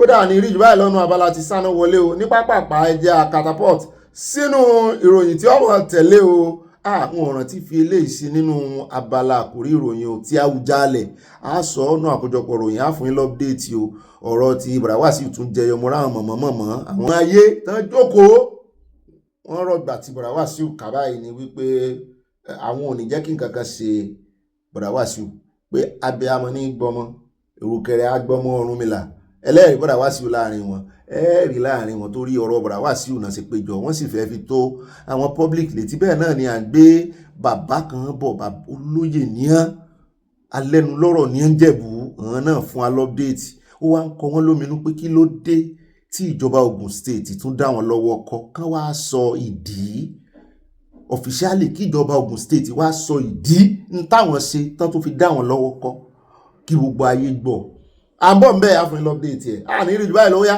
ní pápá àyá wàá gbé wa débẹ̀ nù abala àwọn olólùfẹ́ wa abala comment section àròjọ mùsùlùkùn. ní orúkọ mọ́ mi tó iná rí mú kí n káwọ̀ sínú abala ẹ̀yìn olólùfẹ́ wa abala comment section. only the fake ọba is suspicious mọ́ mi ẹ̀mọ́ yọmí lẹ́yìn o bóyá Fúlàní ni o. mọ́ mi yẹmí ìgè wọn ni ẹ lé wọn tẹfẹtẹfẹ ní ìlú Ìkún Èkìtì wọ́n ní kí wọ́n má gbé bàbá ṣubú a kì í dúró kádùn bó ń rò pé kásùn náà máa ń sọ mọ́ mi a kì í dúró kádùn mo rí bí o bẹ́ẹ̀ ṣe kọ́ náà ni wọ́n ti bá ń kà. wọ́n ní ẹni tó bá ṣubú náà ni yóò dìde o ẹ̀sùn kóhun o ire tó ṣe fún Ìgbòho yóò tọ̀ lẹ́yìn àmì tí ẹ ti ẹ̀rí lè tán sí yẹn wọ́n lè ṣubú láéláé. bẹ́ẹ̀ náà ni Oyèmí Sàlámù mọ́ mi ni mo kí yín o Obi Sowore ẹ̀ẹ̀mẹ́ta náà kò sọ̀rọ̀ wọ́n ní sọ ara rẹ o ọmọ tó wá máa dàgbà kò ní í gba ọ̀pá lọ́wọ́ arúgbó Sowore ti gbọ́ pa. mọ́ mi Olúfúnkẹ́ Fájimólú wọn ní àwọn Fúlàní Ìkún Èkìtì ti dé láti ọ̀sẹ̀ tó kọjá sínú ìlú yẹn o ọba ìlú náà sì ti lé wọn wípé kò sí àyè fún wọn ṣùgbọ́n wọn kọ̀ wọn ò tí ì lọ. ó lè yóò kàn sí dídí rọ́wọ́ olùbáyìí èmi náà rí fọ́nrán yẹn lánàá bó ṣe bí wọn lágbára o. fúdí ẹjẹ́ àtẹ̀síwájú yóò tó yá ẹjẹ́ á lọ sọ́dọ̀ báàmí Samuel Olúwaṣẹ́gun wọn ní Oòduà nation no going back together we move. Missing power. Only God bless our father Tinubu and protect him in Jesus' name. Amen. On test, why do you want all this Nigerian army that are planning coup in Nigeria will never succeed, and all northern leaders that are behind the coup will never go unpunished. If Victor Oni Dr. Abat is a professional politician, he always protects politics. Oban presenting politician lele. One that clergy dressing is an excess. 3 in 1 religion. Please turn over. mi tó yan Adéoyè wọ́n ní ẹ̀kọ́ ètò Ọ̀gbẹ́ni Bábí Ọlọ́run ní Tòkì ìṣàwáwá tí ambassador àyà àti àkú oríire ti CSI o bàbá dami once again congratulations to gbogbo ọmọ Yorùbá yóò bá wa dalẹ̀ o. wọ́n tẹ̀síwájú wọn ní Wike olóhùn rádaràda bíi ti eégún you better do the needful kí wọ́n tó dáwọ́ jọ fi lílù bá tiẹ̀ jẹ́ oní power drunk ìsọnù wà láì wọ́n sì máa fọ etí ẹ̀ very soon wọ́n tẹ lọ́ọ̀sì àti nǹkan ọ̀pánu àtẹ̀yìn láàrin èrò nìkan ti fọ́. àtìkànjú abẹ́ǹkó wọ́n ní ọba nínú Jésù when lati full ground for Naija. báàmì Òkènlá Adédọ̀tun wọ́n ní olùkú mi kò yẹ kí á gbàgbé contributions àwọn ọba ilẹ̀ Yorùbá tó kù bí Ọ̀ọ̀ni ọba orílẹ̀ Ìgbọ́n even late Àwùjalẹ̀ nípa freedom CSI Olúbàdàn kan jẹ́ ẹni rí mo lérò pé ẹni tí ẹni tí ó wà vocal jù lórí ọ̀rọ̀ yìí ni Ẹ̀sùn Kírun. Gbogbo náà la dárúkọ ń tiwa lánàá. Àbẹ́rẹ́ tí mò ń kí wọn ni wọ́n ná gan orúkọ wọn mú bẹ̀rẹ̀ mo dárúkọ Àwùjalẹ̀ náà. Gbogbo ọba náà ló yá dárúkọ bẹ́ẹ̀ sì sọ lóòótọ́. You are very on point sir. Bẹ́ẹ̀ náà ni ẹja àwọn náà ni wọ́n tẹ̀ iwájú wọn ní olùkọ́ mi ọ̀gá méjì kò lè gbé inú ọkọ̀ kan náà ní ọ̀rọ̀ Soludo àti àwọn political market leaders tí wọ́n lọ máa instigate àwọn traders kí wọ́n máa boycott ọjà every Monday. No responsible government will tolerate that. Ẹ̀sùn Kírun. Báàmì Lámìdí wọ́n ní ikú kì í pa ẹ̀ta lójú ìran o alálẹ̀ ìdílé bá wa pàṣẹ àti ṣe ìparun fún gbogbo ọ̀tá ọmọ Oòduà Yorùbá nation now. Ikú ò ní pa yín kò ní pa wa náà kò ní pa bàbá Sunday Igboho ṣùgbọ́n àwọn ọ̀tá kan forí kókú. Bẹ́ẹ̀ náà ni Fẹ́mi Josiah Akérèbíyọ̀ wọ́n ní the governor have no right to force them to the shop. They have their own right decision. Is your own private business. Bẹ́ẹ̀ náà ni ẹja àdọ́dọ̀ bá mi Kúnlé Bello wọ́n ní Ọ̀gbẹ́ni Bobby ọkọ̀ àwọn sisi màmá akóríire Olúwa yóò tì wá dé ibi ayọ̀ wa àmì àsìkò oríire ti Sunday Igboho Ọlọ́run yóò wà pẹ̀lú rẹ̀ àti àwọn ẹbí rẹ̀ àmì ọkọ̀ àwọn òpèkè ọ̀pẹ lẹ́à Oòduà nation no going back. Bá mi sàn kí mi dọ́dọ̀ àwọn ìyàwó mi. Bẹ́ẹ̀ náà ni mọ́ mi Michael Junior wọn lè mi ní tó ìyá Michael also known as Hallelujah láti Surulere. Ìbá gbọ́n máa bí wọn sẹ́rí ọkùnrin tó múra bí ọba yẹn ó yẹ kí wọ́n bọ́ sí òní pátápátá. Kí ló lọ ṣe níbẹ̀ tó bá jẹ́ wípé ìlú òyìnbó ni ẹ̀wọ̀n ló máa kú sí o ta ló lè wọ ààfin Elizabeth bẹ́ẹ̀. Bẹ́ẹ̀ náà ni Báàmì Lámìdí wọ́n ní God bless President Tinubu for the free Sunday Igboho. God bless Igboho and Banji Akintoye free now. At Abdildon McCarthy wọ́n ní ṣe gọ́vnà yìí ló gbà wọ́n sí iṣẹ́ ní àbí private business kọ́ ní àwọn shops yìí ní ìyẹn ní Anambra. Báàmì Kẹ́hìndé Òsèní Sàlímọ̀ wọ́n ní akó oríire ti bàbá olóyè Sunday Adéyẹmọ Ìgbòho Ṣàwó bàbá Dámì ẹ̀mí wọn yóò gùn ní agbára gbogbo àwọn alálẹ̀ ilẹ̀ Yorùbá pátápátá o àṣẹ. At Truth Questions wọ́n ní Ọba Solomon náà tí ọwọ́ bá bá ó máa bọ́ fìlà orí ẹ̀ náà. Naxo Fulani speaking Yoruba language too go dey introduce first culture into Yoruba way of life ó sùá o. Mọ́ mi mẹ́rin òdùnú tèmi nìkan wọ́n ní òbí tèmi nìkan àti àyà ìbáṣojú abẹ́ ń kó ọ̀rọ̀ ẹni tó múra bí ọba ẹni tó bá ṣe nǹkan tí ẹnìkan ò ṣe rí ojú rẹ̀ àrí tí ojú rẹ̀ kò rí rí ni ó yẹ kí wọ́n rìn ní o náà ní o. Àjọ wọn ló ti lọ bá wọn tẹ̀lé ọ̀sẹ̀ Yorùbá nation no going back. Mọ́ mi ẹjẹ́ ń sáré sọ̀rọ̀ lórí ọ̀rọ̀ yìí ẹni tán gba aṣọ lára rẹ̀ nǹkan méjì ẹ̀sùn méjì náà fi kàn án. Alákọ̀ọ́kọ́ wọn ló múra bí ọba ẹlẹ́ẹ̀kejì ó tún wá múra tán ó tún wá darapọ̀ máwọn ọba ẹjẹ́ àyànnà náà kò papọ̀ rárá.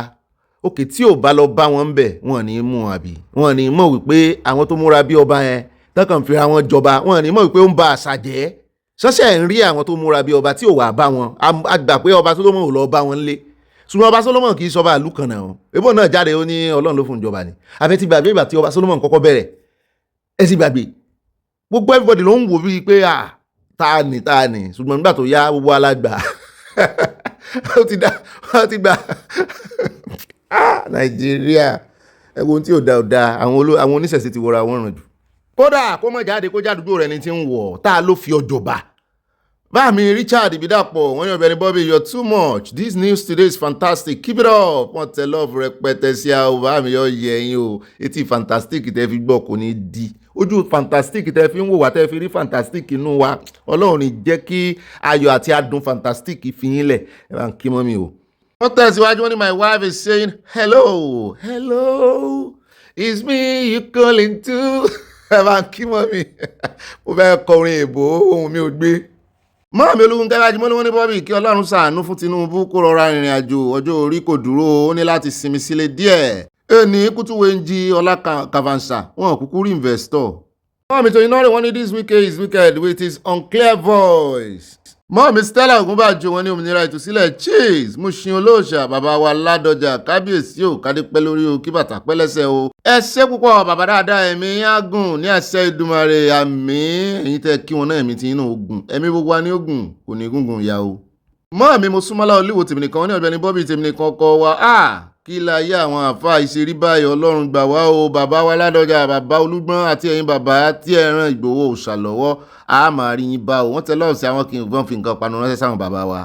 Àtọ́lábọ̀dé Ọlájúwọ̀n wọ́n ní ti Buhari worst ju ti Tinubu lọ síbẹ̀ ó sì ọdún mẹ́jọ Tinubu àti Yorùbá for second time no matter what. At these dogs Adubi wọ́n ní Bobby, even though you don't read my comment, it's no big deal. When President Tinubu fell in Turkey, Nigerians should take it easy.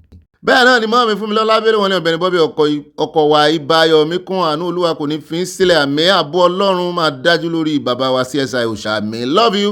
Wọ́n tẹ love sí mo rí àgbàdo mo rí wine. Love you too màámi.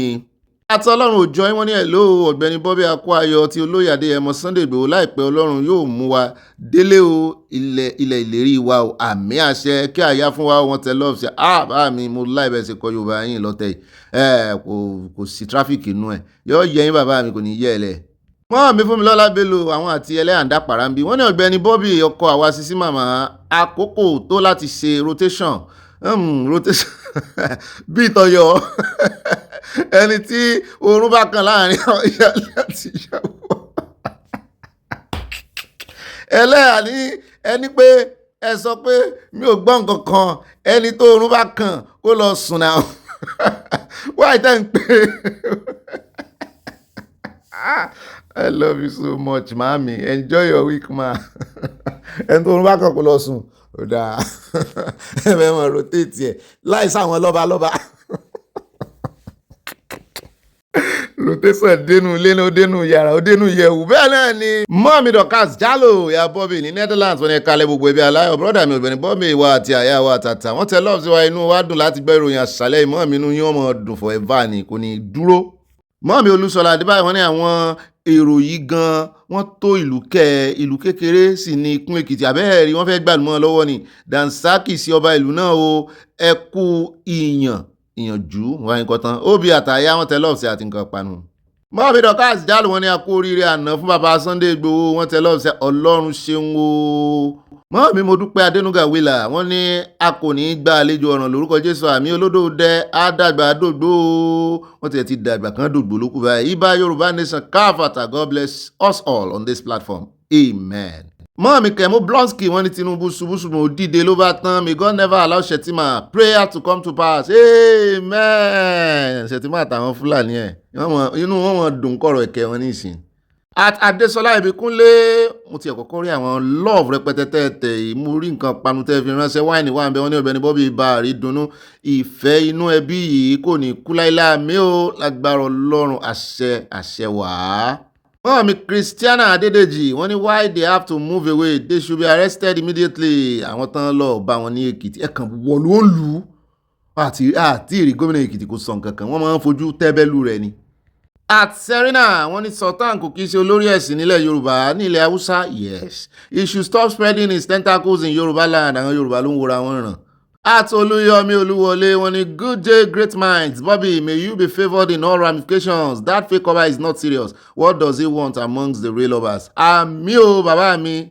Mọ́mí Debbie Ajewole wọ́n ní precious Obi you're precious to me too mọ́mí wọ́n ní God Almighty will continue to bless you amen. Ìmọ́lẹ̀ ayọ̀ ní ẹ tí ó jẹ́ fún wa ní ẹ jẹ́ fún wa ìràwọ̀ yín yóò máa tàn sí àmì o ẹ ń bá fẹ́ kí ìràwọ̀ èèyàn tàn sí ṣé ìràwọ̀ tiẹ̀ náà lè kù kò possible mọ́mí ògo lẹ́yìn náà jẹ́ fún wa ẹ ní wọ́ọ̀kùn.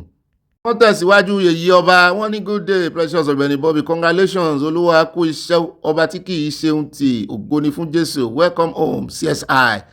Mọ́mí wọn mọ̀ pé gbọ́ Yorùbá o wọ́n ń ṣe ni wọn ò ní gbọ́ Yorùbá kẹ́ ẹ bá gbé ìbò ẹnu wọn. Bẹ́ẹ̀ náà ni Mọ́mí Mabel Akínbọ̀bọ̀ láwọn ní a kú oríire nínú ilé aláyọ̀ Tinubu is their ọ̀gá they are just wasting their time planting people in APC is just like Awolowo his father that defeated Igbo people unaware in 1970 from USA náà ti tẹ àtẹ̀jíṣẹ́ sí a.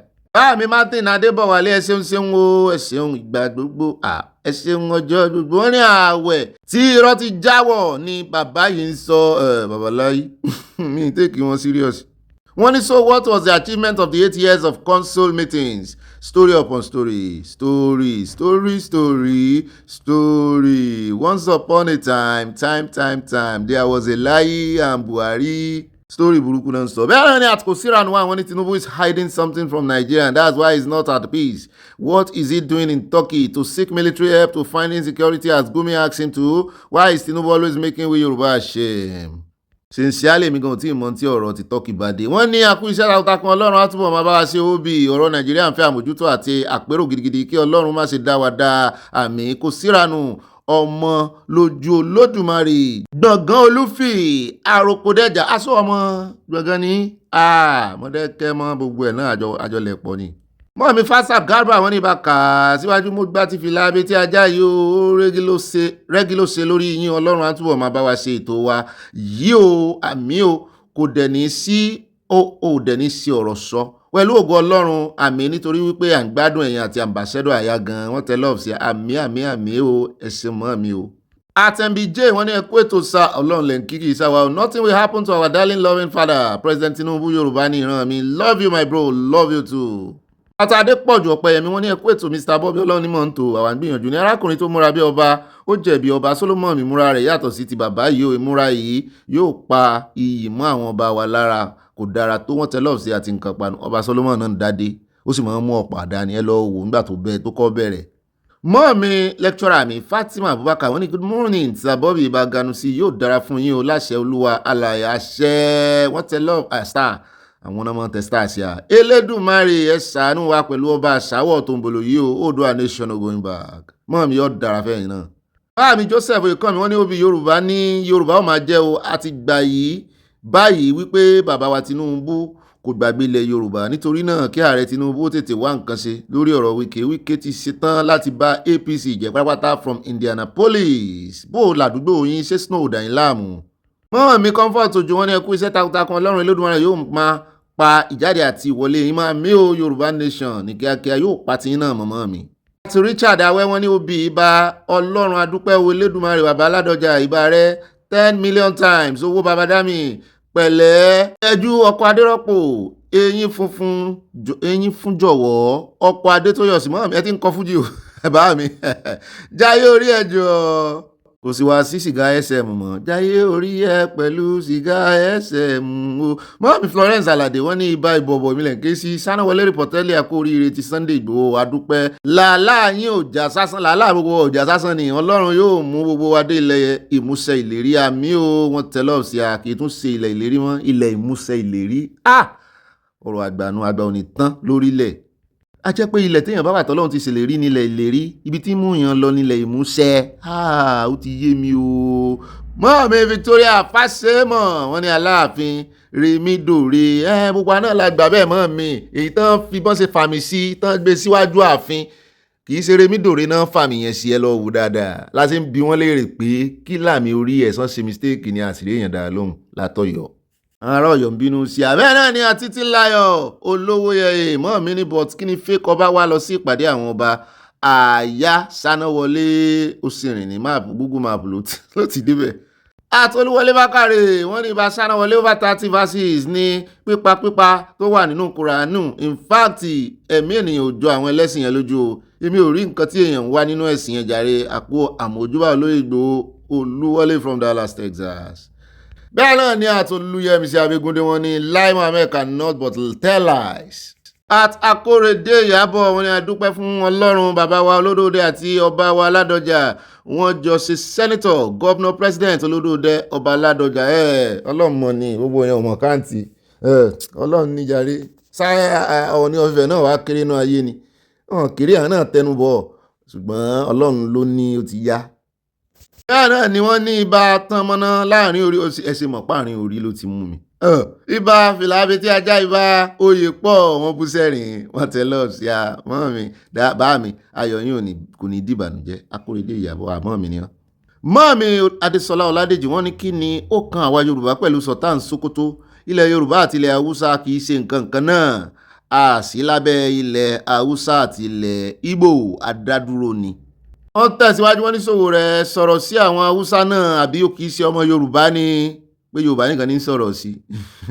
Sowore ń wọ́jú rere àwọn Haúsá lọ́wọ́ yìí. Mọ́ mi Florence Alade wọ́n ní gbogbo sísítẹ̀mù wà lórí irọ́ àwọn olóṣèlú lórí irọ́ àwọn ọlọ́pàá lórí irọ́ àwọn sójà lórí irọ́ wá ń yílu irọ́ Yorùbá nation ló gbóyìnbá wẹ̀ẹ́dẹ́ àti wẹ́dẹ́wẹ́dẹ́ mọ́ mi mo ti sọ́dọ̀rin wọ́n tẹ̀lé ọ̀sẹ̀ àti nǹkan panu. Mọ́ọ̀mí Dorcas Olúwatúnmiṣe wọ́n nítorí ààbò ilẹ̀ Yorùbá ó jẹ́ ìdí pàtàkì tí Tinubu àti àwọn ọba ṣe fún CSI ní òmìnira o. Ẹ máa retí Sowore lórí ọ̀rọ̀ Ìgbòho, mo mọ̀ pé ó máa tẹ́ ó bísí lánàá ni ò tíì jẹ́ ò sọ̀rọ̀. Kí bàbá Tinubu lo àkókò Trump láti arrest Gumi alákatakítí ń ṣiṣẹ́ ọwọ́ ni o. Adé sí Anes ní ọba Solomon ń dé o from Providence, Rhode Island. Mọ́ọ̀mí ẹ lọ tún fọ́tò ọba Solomon wò dáadáa. Ẹ kàn Google rẹ̀ ẹ rí kó dé adé ìṣẹ̀dálẹ̀. Ó ní kan tó máa ń dé pẹrẹtẹ báyìí náà ẹ̀rù náà máa ń dé. Ẹja adé ọ̀dọ̀ mọ́mí Mọ̀dínà Solomon wọ́n ní wàhálà wa Wike ti jẹ́ tán o. This might be the end of his career in politics so anything can happen. Àtikẹ́ni Ògúnkọ̀yà wọ́n ní adúpẹ́ púpọ̀ lọ́wọ́ gbogbo àwọn ọba ilẹ̀ Yorùbá fún ìdásílẹ̀ ọmọ Adéyẹmọ ẹ pẹ́ fún wa o wọ́n tẹ love sí a o. Àtikànjọ Abẹ́ǹkó wọ́n ní kí ni àbàtì ọmọ ọdún mélòó ni ẹ má bínú wọn ò lè kà tán. Bẹ́ẹ̀ náà ni Rufus Akíndúró wọ́n ní congratulations to ìdílé aláyọ̀ yìí o, congratulations to olóyè Sunday Igboho Òòṣà, congratulations to bàbá wa Adébánjí Akíntóyè, bàbá gbogbo wa àkú oríire o. Atolúwọlé Bákàrẹ̀ wọ́n ní na AI o, president no follow, Legemi Ami just want to be relevant at all costs, it's not his fault anyways, ó ti lóhun ò kàwé. We have the government of anything goes, mo kí ń yàrá Bákà síwájú Olúwọlé from Dallas, Texas. Mọ́ọ̀mí Yẹmí Ìgè wọ́n ní 84 years kí ló dé ó yẹ ká mọ ìdí tí bàbá yìí fi fẹ́ para rẹ̀ ó ga o. Wọ́n ní ọ̀rọ̀ Àkúrẹ́ yẹn bí ọ̀sẹ̀ mélòó kan sẹ́yìn mọ́tò tó wọ ìlú yẹn a ò mọ ibi tí wọ́n parí rẹ̀ sí, wọ́n ti gbàbọ̀dè mọ́ra wọ́n ti wọgbó torí ẹ̀ la ṣe ń pa láriwo. Àwọn ará bí ò nífẹ̀ẹ́ yín ẹ̀rí wọn tán kẹ́rùkẹ́rù wọ́n fẹ́ penetrate gidi ni kí náà wá kiri kí náà wá fẹ́ sí. Atolúyẹmísí Abégúndé wọ́n ní àwọn ọmọ àti bàbá pànìyàn yìí kò ṣe ẹ̀sìn ṣùgbọ́n wọ́n ń ṣe ẹ̀sìn àwọn mùsùlùmí alákatakítí ẹ̀sìn wọ́n kàn fẹ́ bọ́n mùsùlùmí gidi lórúkọ jẹ́ ni. Báàmí Adétáyọ̀ Adégẹyẹ wọ́n ní ó bí Wike tẹ́ láti lè lọ ìta níbo ló fẹ́ sá sí kí ìran Oòduà gbọ́ràn kí wọ́n má gbàlejò ọ̀ràn ká gbọ́ràn o olódòdẹ kò ní kó mọ́ wá o ìbùkún ní fún orílẹ̀-èdè Oòduà from Newark, New Jersey, USA. Princess Robinson wọ́n ní kábíyèsí ọba Ládọjà bàbá dáadáa President Tinubu àti gbogbo ojúlówó ọmọlúwàbí ọba Yorùbá dúpẹ́ oore o Olódùmarè ẹlẹ́dàá gbogbo àwa ọmọ Yorùbá yóò san yín lẹ́san rere àmín. Mọ́ọ̀mí mo dúpẹ́ Táíwò mo ní rí yín kẹ́ wọ́n ní bọ́bí mi ọ̀hún ẹ kó ètò Olúwa máa bá wa tó mo gbádùn àdúrà fún pé Olúwa pàṣẹ fún èèyàn kan pàtàkì tí yóò ṣe yín ní oore pàtàkì nínú ọdún yìí àwa tún ráàyè mọ́ọ̀mí àmọ́ ráàyè gíga àmì o àdúrà wa ti gbà wọ́n tẹ lọ́ọ̀bù sí a. Mọ́ọ̀mí ìyá àfi Fáláyé wọ́n ní ẹkùn ọkọ̀ Fúlàní ẹ ṣeun púpọ̀ o ilé bàbá ọmọ kì í bọ̀mọ́ lẹ́rù àgbẹ́kẹ̀lé àwa ọmọ Oòduà kò ní já sásán bí Olúwa ti ń bẹ tí ẹ̀mí rẹ̀ ń bẹ Oòduà nation no going back wọ́n tẹ lọ́ọ̀bù sí a from Canada.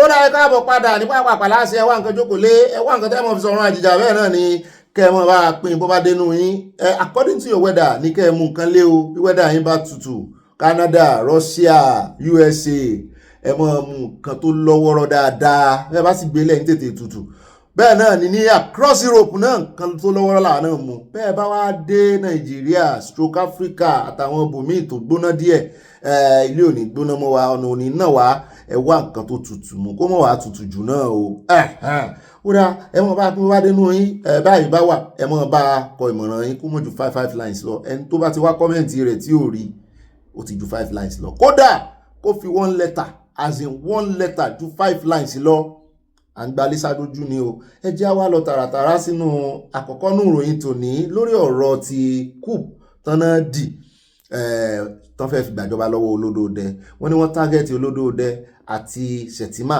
àtàwọn mínísítà kan àwọn wo wá ní gangan kí ni ìdìmọ̀lùtàn dì àwọn wo náà fẹ́ fi jo lórí kí ni tẹ̀sán wọn ṣé wọ́n fẹ́ lé Olódòdẹ kúrò ní Aso Rock ni àbọ̀ fẹ́ sẹ̀mí ẹ̀ ní nǹkan. Wọ́n ní an interim investigation report into the alleged coup plot against President Bola Tinubu government has revealed that a clandestine pé ó ti fi hàn wípé nẹ́tíwọ̀kì ni àwọn tó gbé iṣẹ́ ìṣe wọn ní nẹ́tíwọ̀kì burúkú ni o of military officers coordinated by an army colonel named with health kí ló dé tẹ̀mí we don't do name ẹ̀. Wọ́n ní wọ́n ti plan to take over with funding, recruitment and operational planning traced directly to him. When the report cited on Tuesday indicated that the army officer whose repeated failures in promotion reportedly fueled his disaffection. Wọ́n ní intention èrè o. torí béèyàn bá mọ ìpilẹ̀ṣẹ̀ ìṣòro yóò mọ intention ìdí tó ṣe fẹ́ gba ìjọba rẹ̀ wípé ó yẹ kóun ti dọ̀gá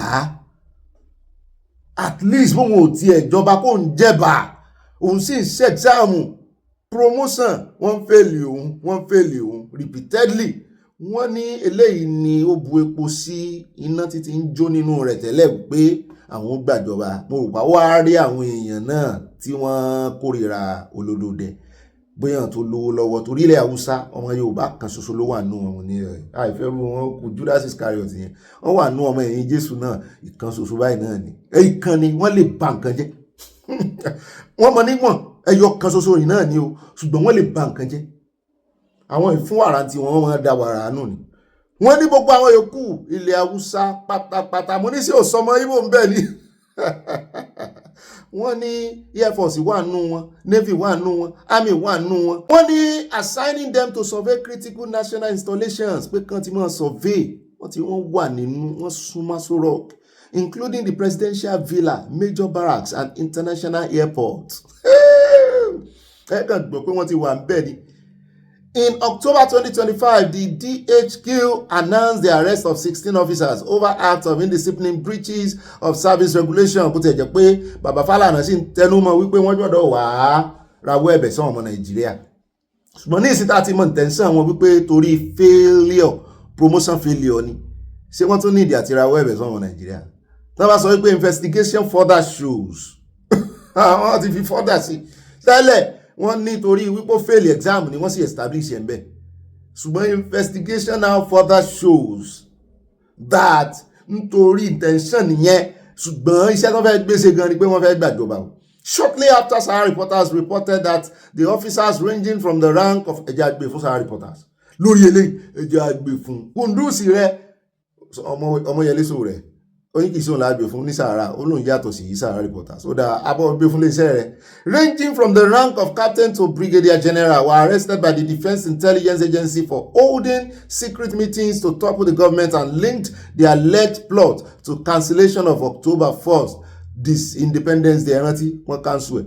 At the time, the then Director of Defense Information, Brigadier General Tuko Guso, retired, dismissed the report as an attempt to create tension. Well, dismiss it. He said an investigative panel had been constituted and that its findings will be made public. Okay.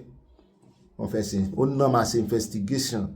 Okay. Kò tí clear and providing an update on Monday, the new Director of Defense Information, Major General Samaila Uba, stated that a comprehensive investigation has now been concluded in accordance with established military procedures, and the report had been forwarded to the appropriate superior authority, including the covert surveillance of critical national assets such as the Presidential Villa, Armed Forces Complex, Niger Barracks, Abuja, and Lagos International Airport. According to the report, the plot was uncovered following intelligence on disgruntled elements within the armed forces of Nigeria and the civil populace, leading to arrest, interrogations, and link analysis that expose a structured conspiracy aimed at a coup d'etat. The report states that the army officer who reportedly failed promotion exams twice, announced these grievances to recruit like-minded officers, openly lamenting his stagnation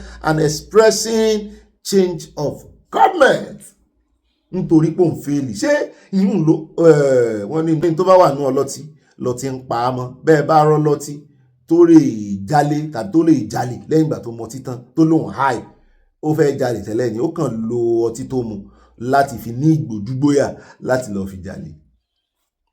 Ó fèèlì promotion exam and the next thing tó sọ sí ọlọ́kàn náà ni pé change of government. Kì í ṣàwọn ológun nìkan àwọn aláṣọ ara náà wà ń bẹ civilian.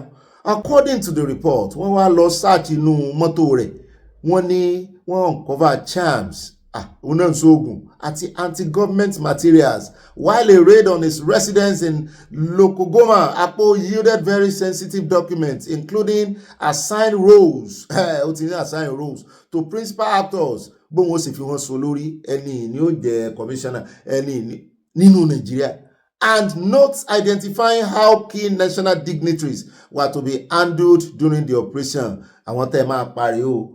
àwọn tó jẹ́ irú bóyá number 1 number 2 irú number 3 náà Akpabio mo ti mọ̀ pé tán bá mú yẹn wọ́n sì máa ṣe wọ́n náà kọ gbọ́ ẹ̀ síbẹ̀. Multiple testimonies implicate Colonel as the amójú ẹ̀wà fún yín lánàá. Coordinator of the conspiracy, he has been identified so far as the source of funding, recruitment, and motivation, openly lamenting his stagnation. Onani kì í ṣe another one.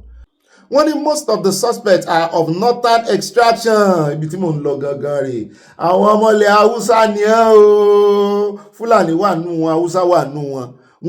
Most of them, èwo lọmọ Yorùbá tó wà nù wọn. Captain Yusuf wọ́n dárúkọ tiẹ̀, dárúkọ ọ̀gá, kàn dárúkọ tàwa Yorùbá. Who is from Osun State? Kó gbogbo wọn pọ̀, Sigalo wọn náà ju 16 gan lọ bá ṣe gbọ́. The foil coup was allegedly set for October 25, 2025 and was planned to be fatal. With the president, vice president, Kashim Shettima, ministers, service chiefs, and other notable government officials marked for elimination. Tiẹ̀ dá. Wọ́n fẹ́ polówó dẹ. Wọ́n fẹ́ pa igbákejì rẹ̀. Ẹni kí ló dé mo dójú kò ń bẹ̀. Olódò dẹ ń tèmi lọ́wọ́ mọ́. Wọ́n fẹ́ pa igbákejì rẹ̀. Wọ́n fẹ́. So irú CDS Musa, Christopher Musa, tọ́lọ̀ wá ní ó padà wá di mínísítà. Wọ́n bá pọ̀ náà. Wọ́n bá pa àwọn olórí ológun. Wọ́n pa àyàn tó pọ̀. Ṣẹ́ẹ̀sì rí ọ̀pọ̀lọpọ̀ bí wọ́n ti gba ìjọba láfíríkà. Irú Burkina Faso, irú wọ́n máa kí wọn lẹ́yìn. Ṣùgbọ́n ṣó lè wà successful ṣá. The country's security establishment, however, uncovered what investigators describe as a coordinated and well-funded plot by serving military officers to undermine constituted authority and potentially seize power with intelligence. According to investigators, financial inducement ranging from 2 million to 5 million were distributed to some principal actors, while encrypted communication platforms were used to coordinate logistics. Investigators further traced financial inducement allegedly disbursed by the colonel to some officers to logistics and possible mobilization, with intelligence pointing to the involvement of at least one major financier now under investigation. A detailed financial trail, according to the report, was being analyzed with the Nigerian Financial Intelligence Unit. One of the suspects, Lieutenant Colonel Bapa, is a critical witness. The report noted that Bapa was cooperating fully, also having admitted his role and provided details on funding flows, recruitment methods, and communication channels. His testimony, investigators said, has strengthened the case and offered real insight into the group's modus operandi. Ṣé wàá sí ìkankan nínú àwọn politician tí wọ́n mú ni pé àwọn ni tó ń ṣagbátẹrù wọn? Encrypted messages platforms, including WhatsApp and Zangi, were allegedly used to coordinate activities, while discrete vehicle repairs and fund movements suggested what investigators describe as early-stage logistical operation. Ṣùgbọ́n àwọn Nàìjíríà ní ntí ò dá o, wọ́n ní tó yẹni ló yẹni okun ọrùn yadìyẹ, ṣùgbọ́n kan ṣèkìlọ̀ fún àwọn civilians náà, àwọn politicians. Wọ́n náà gangan tán náà ń kówó jẹ. Wọ́n ní kùlà náà dì o tẹ́ ń kó ọ̀rọ̀ ìlú jẹ, wọ́n ní tó le tó yẹn, wọ́n ní ẹlẹ́gbẹ́ ẹkú ni wọ́n ọmọ Nàìjíríà lẹ́ ń dì í lòdì sí, ṣùgbọ́n wọ́n ní kò sí excuse. Wọ́n fi ìyàtọ̀ tọ́ di hàn, wọ́n sì láwọn military làwọn àǹdó. Ẹjá kó ń bẹ́ẹ̀, ẹjá wá lọ tààràtààrà sí Turkey. Àkọ́kọ́ gbọ́rọ̀ lẹ́nu Buhala, àdọ̀díẹ̀ lẹ́nu Ààrẹ Olódòdẹ, kẹ́lẹ̀ mọ̀ pé ààrẹ is sound and healthy. Ká tó wá lọ sọ́dọ̀ arákùnrin tó ń sọ wípé overdue ni kí láàrẹ ń wá kiri. Èmi kọ́ mo sọ bẹ́ẹ̀ o, kí ló kọ rẹ̀? Ogbeni Adibe ló sọ bẹ́ẹ̀. Ó criticize Tinubu lórí foreign trips pé kí bàbá jókòó jẹ́. Ẹ bá ń tẹ̀sí lẹ́gbẹ̀rẹ̀ jábẹ́ ọ̀lẹ́nu ẹ̀. Thank you very much. My dear brother, President Erdogan of Turkey, I want to say on behalf of Nigeria, the Federal Republic, thank you and the people of Turkey, the government, the reception, the openness the warmness that you've accorded myself and the delegation since we got here. And thank you for listening here, willing to collaborate, willing to help, willing to work together to promote freedom, stability, and prosperity, shared prosperity across the world. What is very important to the two countries being discussed? Trade business, avoidance of taxation, no restrictions, lowering a given opportunity to those who are ready to learn, work, and prosper. How do we build an inclusive economy together? That's what we discuss.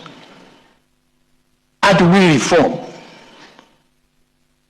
and get everybody, vulnerable people in particular, involved in our economies?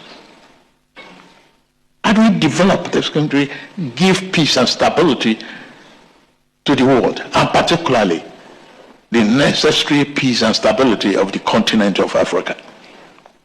Nigeria is the heart of that country and is surrounded by instabilities, challenges. We've discussed that. We've discussed effort at terrorism, discussed how we could defeat elements of destabilization, banditry, and horror. We will work together to achieve that. I thank you, my brother.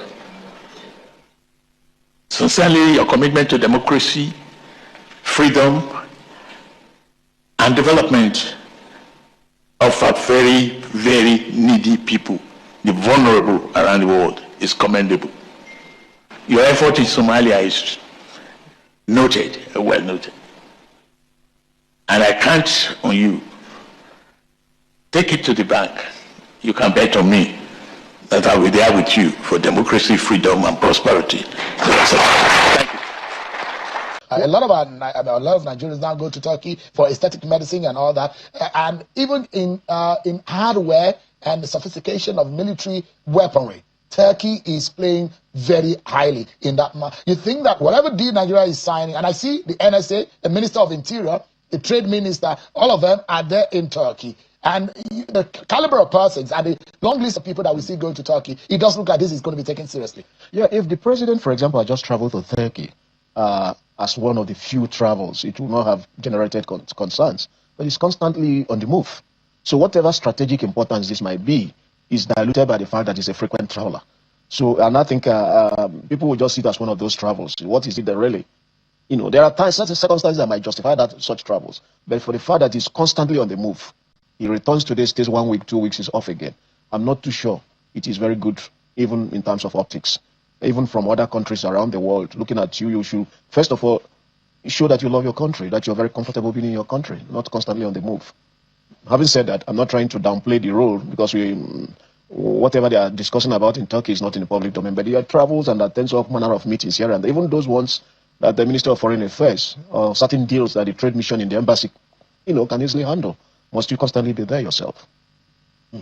But if you, and those who say in terms of security and securing this country, Turkey, we need to have a conversation with a country like Turkey, especially because we're looking for hardware to fight the battle. You don't think that you need your men on the ground in the room to cross the T's and dot the I's? Well, do you really think in this modern world that all the conversations you need to be physically present? There are often people who clear the way. I mean, who will be able to identify the critical people you will match in both countries if you really want to have any deal. I'm not specifically focusing on Turkey, but generally with the frequency of the travel, which, as I said, started with Obasanjo and then Buhari, and then is, taken to another level by the president. I think it's also time that people don't believe he's taking the job of the Minister of Foreign Affairs and the trade embassy missions in our different embassies. But what do you make? What does it make the leader of a country who sits at home and doesn't engage? What does it make him look like, diplomatically speaking? Do you think sitting at home means that you're not engaging? How many leaders of the world you know of are constantly traveling out of their countries, except when they are critical things. If, for example, the Prime Minister of UK tomorrow says he's traveling to Europe or coming to, it's a serious matter, but not every time. Almost on a monthly basis, you are half of the time out of the country. So you'd rather have President Bola Tinubu sit more in Nigeria, stay more in Nigeria, do a lot of these engagement by proxy, and get the job done. Foreign policy flows from domestic policies. The strength of your domestic engagement is also a function of the strength of your domestic politics. So you need to be around, at least to be, for that sense of optics. You need to show that you love your country, you stay around. There are people who can do this. I'm not saying that the president should not travel at all, but it should not be that every time you're on the move. It's like in the time of Buhari, who prefers to go and grant interviews to foreign journalists than to local journalists. What kind of optics, what is the subtext to all that? I think if I were some of his advisors, you don't really need photo ops with world leaders. And there is nothing leaders, people like Turkey, whatever they have, they are the ones who need to sell to us, which means we are more likely the market, which means they are more likely needing us than we need them. There will be facilitators, and some of the critical people will probably come to the country. I'm not saying the president should not go out, but I think it's been overdone. It's been overdone.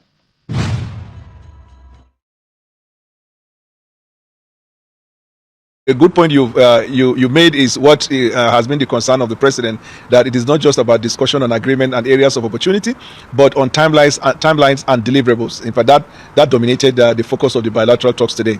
Not just in the areas that we looked at, like defense, we talk about defense cooperation, security, higher education, science and technology, exchange in intelligence. But the president, he asked the question when he was giving his speech: how do we create economic opportunities for our people timelessly? How do we deal with this insurgents, terrorist people? How do we deal with them timelessly? So the president is about result and deliverables, and that is the core message. If there's anything I can say about the deliberation today, that it is very easy for us to make to have understanding with countries who are interested in investing, because if you look at Nigeria and Turkey, over the years there have been massive investment from the people and government of Turkey in Nigeria, and they have been very proactive in that. So as we seek to deepen that collaboration, the emphasis has been, like you rightly pointed out, the timelines and deliverables, so that it will not end in just signing paper, but it will end in the deliverables that people can see and know that there has indeed been an agreement that was scheduled to take place almost immediately. ó náà láti bọ́ àti wá sóun nìkan ló sọ̀rọ̀ o, ọ̀pọ̀lọpọ̀ àwọn èèyàn náà ló sọ̀rọ̀ wípé Sowore tiẹ̀ sọ lánàá tó ń fọwọ́ gbáyà tó ń challenge ààrẹ olódò rẹ̀ pé kàn dárúkọ investor ẹyọ kan ṣoṣo, kì í ṣe sẹ́ẹ̀lì o, pé kàn dárúkọ investor ẹyọ kan lágbàtàn tí ń lọ tán ń bọ̀ bí ilẹ̀kẹ̀ ìdìmú ní bẹ́ẹ̀ tí wọ́n ń bá àwọn countries náà lájọṣepọ̀. Ẹ wo orú deals tán ló wà láàrin ẹni kò sí investor ilé ìtàn mú wá láti France nǹkan tí ó mọ̀ ṣe kò kárí àlùwàlà lórí ọ̀rọ̀ owó orí yín, wọ́n ti fẹ́ gbà àtọwọ́ yín ni. Ẹ jẹ́ wá lọ́dọ̀ Sowore, ọ̀rọ̀ tí ń já rìnrìn látànà níbi tí Sowore ti nígbà tó ń délé ẹjọ́, òun dismantle wọn, òun disparade wọn, òun fòyì kọ́ wọn. Ọ̀tọ̀ ní tán ń gbé bọ̀, a sì gbọ́ lẹ́nu agbẹjọ́rò DSS náà lánàá tán sọ wípé Sowore kàn lọ waste time àwọn ni, àti wípé àwọn ò get prepared lánàá, ó bá wọn lábàádì, ó bá wọn lójijì, kò sọ fáwọn wípé òun mú fọ́nrán kan bọ̀, pé yẹ kó ti share fọ́nrán ẹ̀ pẹ̀lú àwọn kan prepare ìdáhùn àwọn pé wọ́n sá ti sún ọjọ́. Ṣùgbọ́n lẹ́yìn ìgbà tí Sowore wá sọ̀rọ̀, àmú wá fún yín lánàá, Sowore ń bú ó ń kàn lábùkù, ó ní ká ló bọ̀ ẹ̀ ká gbọ́n táwọn kọjá káwọn ẹ̀gbọ́n tó ń sọ, ó tún tánú àbùkù bá Wike. Ẹ bá ń tẹ́ Sowore sí pẹpẹ, ẹ jẹ́ agbọ́rọ̀ lẹ́nu ẹ̀nà bá pàlàdé ká wá gbọ́rọ̀ lẹ́nu ẹni tó lo fọ́nrán rẹ̀ ń bẹ̀ tó sọ pé ó pe ààrẹ ní drug baron. Ẹ tí mẹ́mú bá wí rẹ̀ náà mọ́ kiri, ẹ̀kọ́ bá ń tẹ́ ti Sowore sí ká gbà láàyè. I think the issues about the suppression of free speech, which is what this issue is at the center of, is as a result of politics. And it was the same politics that led them to arrest me in 2019, prosecute me for 5 years, failed at it, and instead of learning from the past or their mistakes, they continued in 2025. This is one of the 5 cases that are related to my freedom to freely express myself that is before this Federal High Court. I also have one against that was brought against me by the illegal IGP, several of them. But what transpired in court today is a situation where the DSS, in its lawlessness and irresponsibility, came to disgrace even the president of Nigeria. because a key evidence was admitted where the president even said that it is his duty to protect the rights of people who might have adverse commentary against him. I'm not standing for before people say that I'm supporting Tinubu. Whether he says it or not, it doesn't matter to me. I've been speaking my mind even when he was a senator in 1992 under the military. But that was what was made available to the DSS playboy that they brought today. What is also very interesting is that the DSS should stop disgracing itself by presenting some of their most unqualified officials to represent them in public. This guy said he has been in the DSS for 10 years. He didn't know that I was arrested in 2019. But the bottom fell off at the last minute when he said, I was not prompted by the president to do what I came here to do. I came here to come and arrest, to prosecute Sowore because his speeches were threatening national security. So when are we going to prosecute Tinubu for threatening national security when he said Jonathan was a drunkard? Was he prosecuted? When he said Obasanjo was a rotten fish, when Obasanjo was president of Nigeria, was he prosecuted? And several other things he has freely said. But, you know, this is a period that we must start questioning also the mental stability of these guys and our security services. I know the simple reason they did this. The DSS director, whose tenure has expired in November, wants to be pleasing the villa by saying, okay, we are protecting your reputation. It is my reputation that needs to be protected. You cannot protect the reputation of a person without reputation. I'm the only person in this matter that has a reputation to protect. I didn't even sue them, despite everything they had done to me. And we were able to prove that in the evidence. By the way, now I'll let the lawyers speak. When the judge admitted in evidence several statements that was made by now his ambassador to nowhere, Reno Omokri, that the president is a drug lord, international drug lord. He repeated it severally that the judge got a point and said, please stop playing, just mute the mic. It was embarrassing. Ó dá Sowore náà nú o àti gbọ́ láàyè o gbogbo ọmọ Nàìjíríà ti gbọ́rọ̀ rẹ̀ o ó lóun mọ̀ wípé òun fẹ́ káwọn ọmọ Yorùbá gbọ́ mo ló dáa wọ́n ti gbọ́ dáadáa torí Yorùbá là ń sọ lórí ìkànnì ẹjá wá gbọ́n tí Ọ̀gbẹ́ni Reno Omokri tó fi dá lóhùn wípé wọ́n ní tóun nínú ọ̀rọ̀ Sowore tó fẹ́ kó bá òun nìní tọ́sẹ̀ fún joyè òun ò tí gbẹ̀dí ẹyọ kan báyìí wọ́n ti ẹ̀ tí assign country tóun ó rè ṣe ambassador tó wá lọ mọ́rọ̀ tóun rè tẹ pẹpẹ rẹ̀ kí wá ṣe ti ẹnìkan ẹgbọ́ tí Sowore náà sọ wípé olódó dẹ́gán pé Jonathan ní kíni ó lọ pé Jonathan lọ lọ́tí mo ní sanwó bá orúkọ Jonathan jẹ ní wíwọ alágbọ́ gbogbo story yẹn gbà náà tán sọ pé there was a time gan tí Ọ̀gbẹ́ni Jonathan ti pọn yó tán sì ń lọ ìlú èbò pé in fact tó dà pé queen UK sì wà láyé gbà náà wọ́n náà fẹ́ lọ bá tán ní fìrífìrí kìíní yẹn sí wọ́n ti pọn yó nú jẹ́ẹ̀tì lọ́hùn tán náà sì dá kíní dúró nú jẹ́ẹ̀tì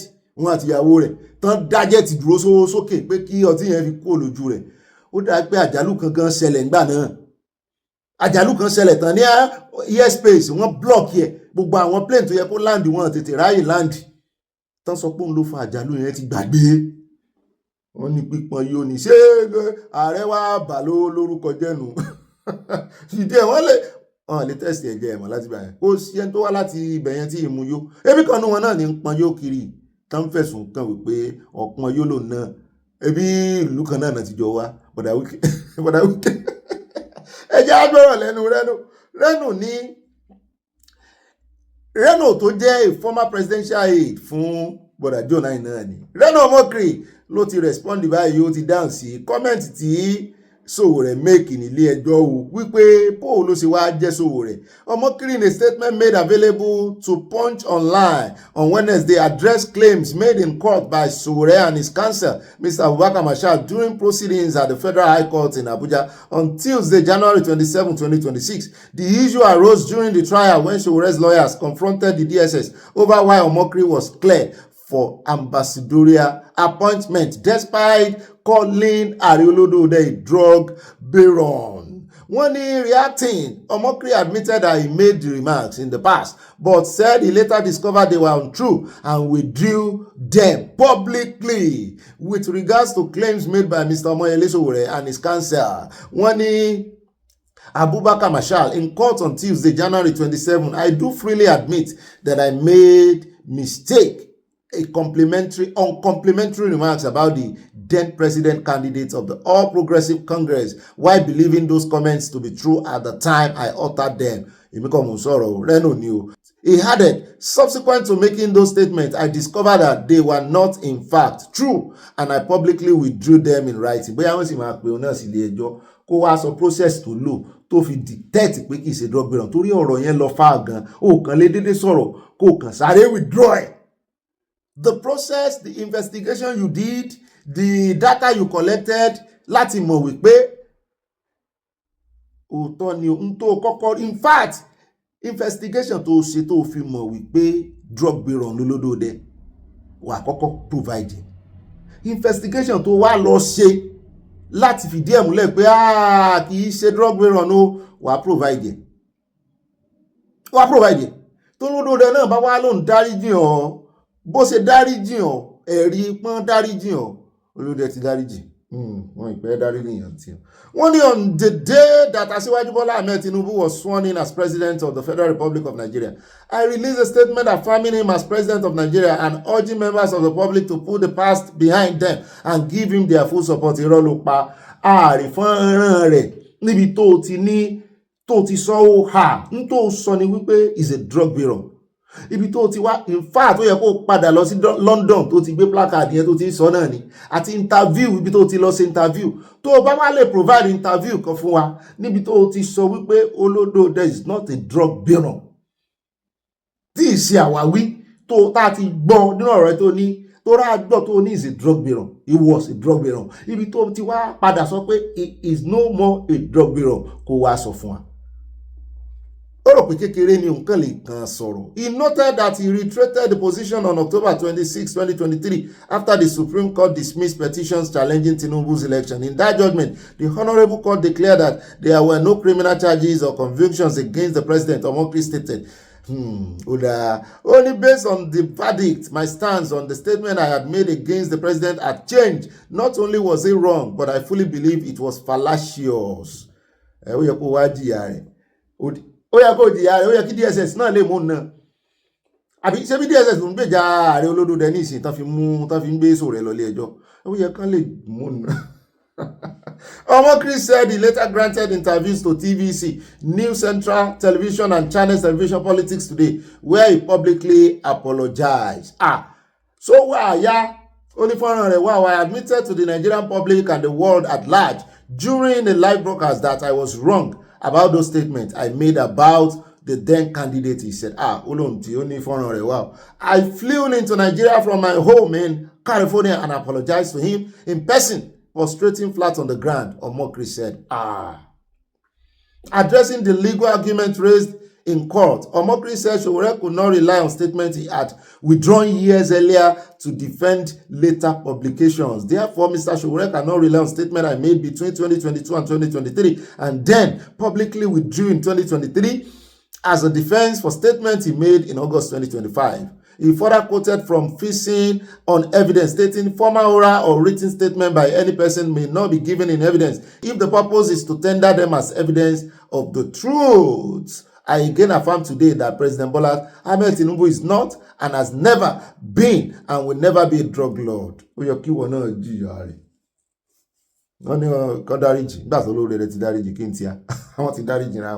make this statement voluntarily, freely, and of my own volition, and I'm fully prepared to testify to the above under oath in court. The reaction followed dramatic scenes.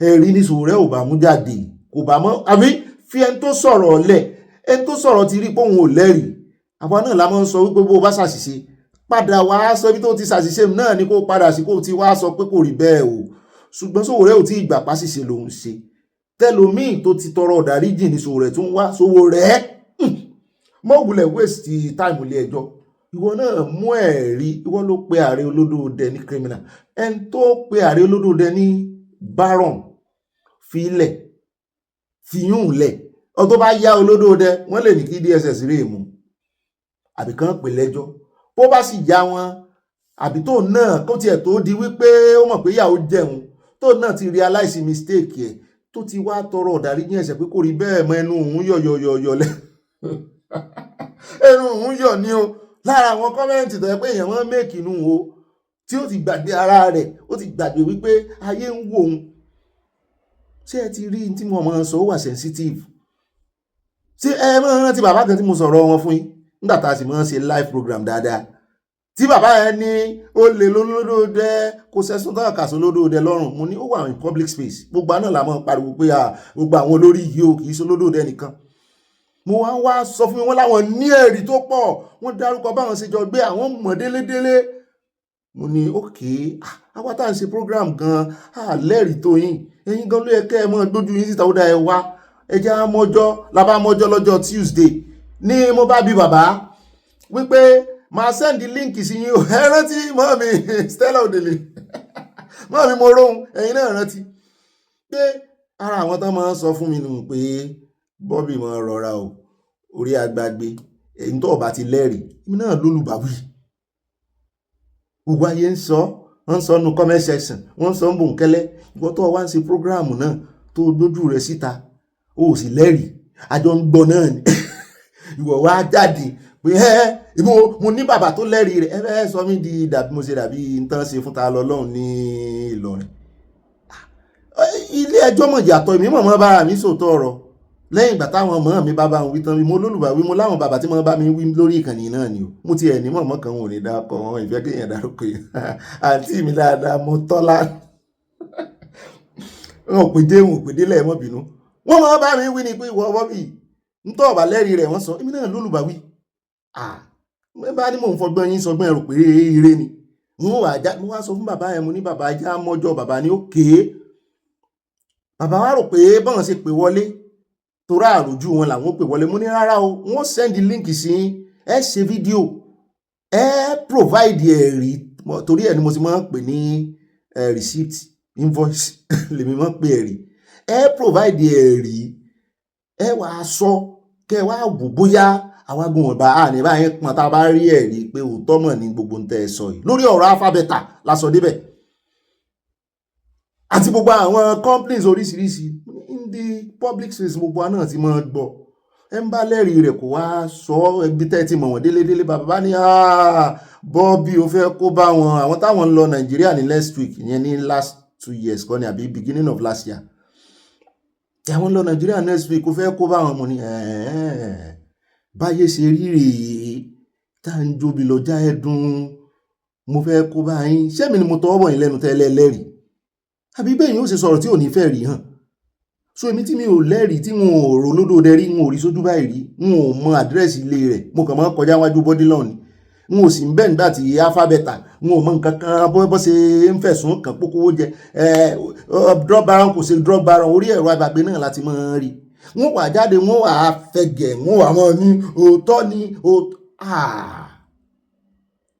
my God àwọn èèyàn mi ṣègbè nítorí wọn ò ní mọ̀ so kí Sowore kó mọ́ wulẹ̀ mú àtàmọ́ ìwọ ló pe olódòdẹ ní criminal wọ́n fi ẹ̀rí ẹlẹ́rìí ẹni tó ti bẹ̀bẹ̀ ọmọ kiri ti bẹ̀bẹ̀ ó sì ti dáríjì wọ́n sì fún wọn náà ní chance yẹn kí tó bá mọ̀ pé ò lẹ́rìí kó ọ̀rọ̀ ìjẹ́ o ọmọ kiri gan Ọlọ́run ló yọ torí òun gan ó wá padà wá sọ pé fallacy imagine kíru àwa ẹ̀ náà ti wá gbé ọ̀rọ̀ rẹ̀ kan rí ńgbà náà pé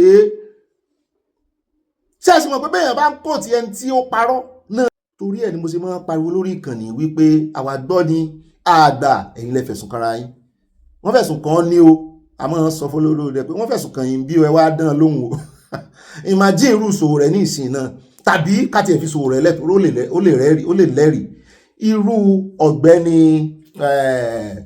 ọ̀gbẹ́ni rẹ́nu ọmọkiri kéèyàn wá gbé sórí ńgbà náà pé ó tọ́ ní ọmọkiri ti sọ bẹ́ẹ̀ ọmọkiri wá ti tọrọ ìdáríjì ẹ̀ṣẹ̀ ìwọ tí o ti ń kò tí ọmọkiri ní fallacy mo tán ń pè fallacy wo orí agbábẹ́ kọjá bẹ́ẹ̀ o ó dá ọwọ́ ẹja tẹ̀wájú àmọ́ wo ibi tí ọ̀rọ̀ wọn ó jà sí ká mọ̀ pẹ̀jú ń bẹ́ ẹja dé àti pẹ́jù lórí ọ̀rọ̀ yẹn ṣùgbọ́n necessary ẹja sáré dé ọ̀dọ̀ àṣàrí tó ẹ̀ẹ́dókúnbọ̀ níbi tó ti náwó sí tòǹpolò pé òun ó bàjá o ọkùnrin làwọn o ọkùnrin ìsáfọkùnrin o kí ló fàjà láàrin wọn ex militant méjì ẹ̀bà ń tẹ̀sí kan rójú rere gbà lọ́dọ̀ gọ́ọ̀mẹ̀ntì kan ò rí gbà mọ́ ẹ bá ń tẹ̀sí ẹjẹ́ agbọ́dí ẹ̀ ń bẹ́ bàbá padà dé ká wá lọ sí ọ̀dọ̀ bọ̀dá Arẹ́gbẹ́ṣọlá.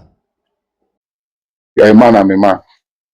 Why would I come and be afraid of you? So I know they talk about it now. Make una leave me. Because if una not leave me, in my mouth no good.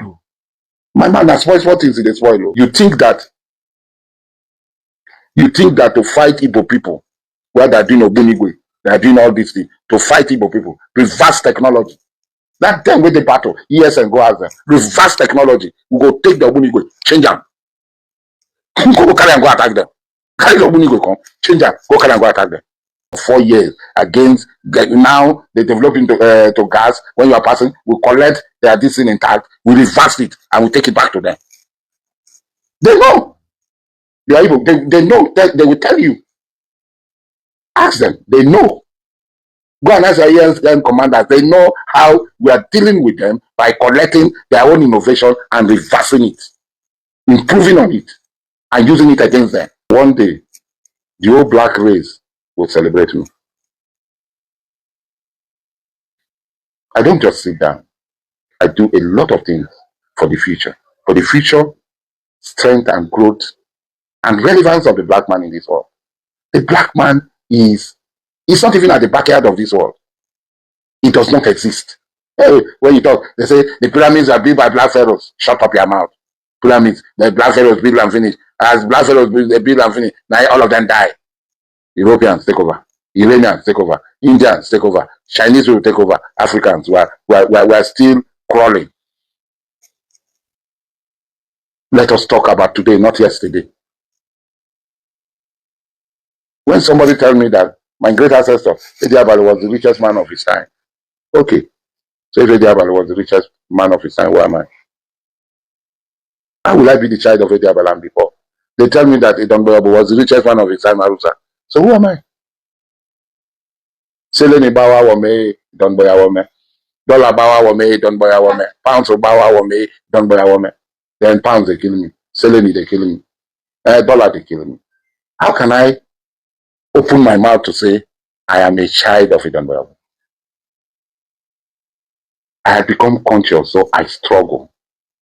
Clean, allow the money that God Himself has stamped His favor on it.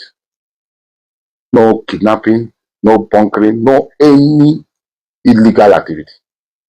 Because they took me to court, they could not charge me for illegal activity. Any worker they took him to court, they charged him for bunkering, they charged him for all sorts of illegal activity. They could not. Because I never got involved in it. And I will never. No matter what the temptation was, I told myself, I will starve to than become these things that people are doing. Who would have stopped me from doing bunkering? Who? Nobody would have stopped me. But I did not do it. And I don't have any regret for not doing it. I have been president of Iroyin Council. My tenure as president was when the job people were the front runner of international reckoning. Everywhere in the world, the just struggle was known. It's me. Resource control, self-determination and resource control by any means necessary. It's a slogan I brought, I coined. Òun náà láti gbọ́ yẹn o, ṣùgbọ́n wọ́n ló jẹ́ èpo ọ̀bọ̀ ni wọ́n ló ń dọ́gbọ́n confess òun ò ṣe kinní kan rí ìwọ tó jẹ́ ex-militant kí ló ṣe rí o ṣe bọ́ńkìrì rí kí wàá ló wá ṣe èyí tó ṣe ju bọ́ńkìrì lọ. àbọ̀jọ́ wo la gbé arákùnrin kan wá tó fẹjọ́ rẹ̀ sùn tó ní ó ti tó gẹ́ àwọn òṣè security tán mọ̀ gbébọn lé àwọn lọ́wọ́ mọ́ tán mọ̀ kọ́ àwọn lọ́lẹ̀ Yíbò náà tún mẹ́nu bà ní ìsìn kí ló lọ ń ṣe ńlẹ̀ Yíbò so ni ìjọba ní kórè mọ́ kó mọ̀ jẹ́ pé ọ̀gbẹ́ni gan ló wà ń di gbogbo ọ̀rọ̀ ipob nǹkankan bẹ́ẹ̀ náà ni jihadism náà kò gbẹ̀yìn bẹ́ẹ̀ àbí ó ti di mùsùlùmí àpàpàǹdodo ṣùgbọ́n lọ́rọ̀ kan wọ́n ní ẹni tí ń bá fà yìí wọ́n ní grace sì wà lórí yẹn wọ́n ní òun ló ti di ológo àná àti wípé wọ́n láti gbà tó ti sọ̀rọ̀ sí USA wọ́n ní gbogbo wọn náà ẹ̀rí wípé gbogbo àwọn tó sọ̀rọ̀ sí USA wọ́n dákẹ́ fẹ́m wọ́n lẹ́rù ń bá wọn gbogbo ẹ̀ nítorí ẹ̀ náà ṣe ń jáde tán ṣe ń sọ òun ò jíyàn gbèrí òun ò ṣe ta ló bí ọ lẹ́jọ́ ọwọ́ àwọn ò mọ̀. ó dá káàbọ̀ padà ẹja wá yà lọ́dọ̀ bọ̀dá Arẹ́gbẹ́ṣọlá ẹja kọ́kọ́ yà lọ́dọ̀ Galadima níbi tó ti ń pe gómìnà Kánò ní bìtìrẹ́yà wípé ọ̀dàlẹ̀ ni ọ̀dàlẹ̀ balẹ̀ lọ pé ó ti da Kwakwanso náà rèé, òun náà sì ti múra láti ṣe igbákejì Obi tá a gbọ́ wípé bàbá Ọbásanjọ́ ló ń ṣe agbátẹrù rẹ̀, bẹ́ẹ̀ náà ni wọ́n ń kan ìga Àtìkù báyìí. Òun ló dáa. Ẹ jẹ́ àkọ́kọ́ gbọ́rọ̀ lẹ́hìn Galadima, ọ̀rọ̀ rẹ̀ lè mọ́ pẹ́ lórí ọ̀rọ̀ rẹ̀. Bàbá paradé ká wá lọ sọ́dọ̀ ọ̀dà rẹ̀ gbé. So Governor Yusuf has now defected. Did he do so in the interest of the people of Kano State or in his own interest? What is your assessment? His own personal interest, not Kano. Right. So do you see Governor Yusuf's move to the APC as a betrayal of Dr. Kwankwaso or a survival decision forced by political reality, something you're well familiar with, because you yourself have moved from one camp to the other? No. Over time. Had Governor Yusuf moved from NNPP to another platform other than APC, I could have said he moved well. But in this case, it is only a matter of survival, not Kano people, not the peace in Kano. He wanted us to swallow. We can neither take any of the above. As you know, I wish in the course of this our discussion, you would give me 3 minutes to read a piece sent for me from US just now by Dr. Naoke Ufere, PhD. Well, you can summarize it for us, because 3 minutes is a long time to read something. We have not yet arrived there. We have to start that in the middle of the conversation, right, so that people would know how other people outside Kano, Nigeria, think of this betrayal. And I want to say with clarity that this betrayal is the third in the history of the whole world.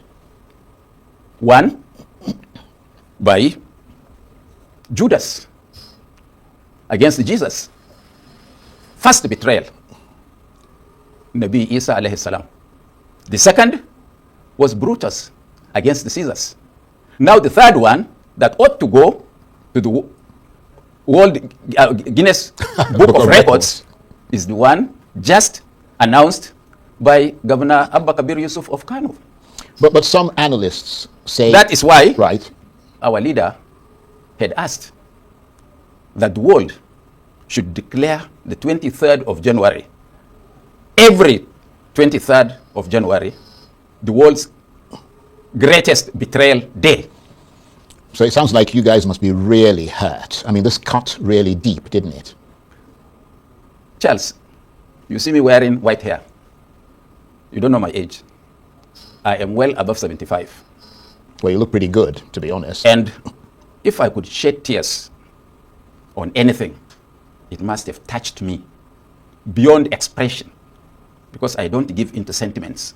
Just like that, I could remember my journey to Umuawulu in Anambra State, 2 a.m.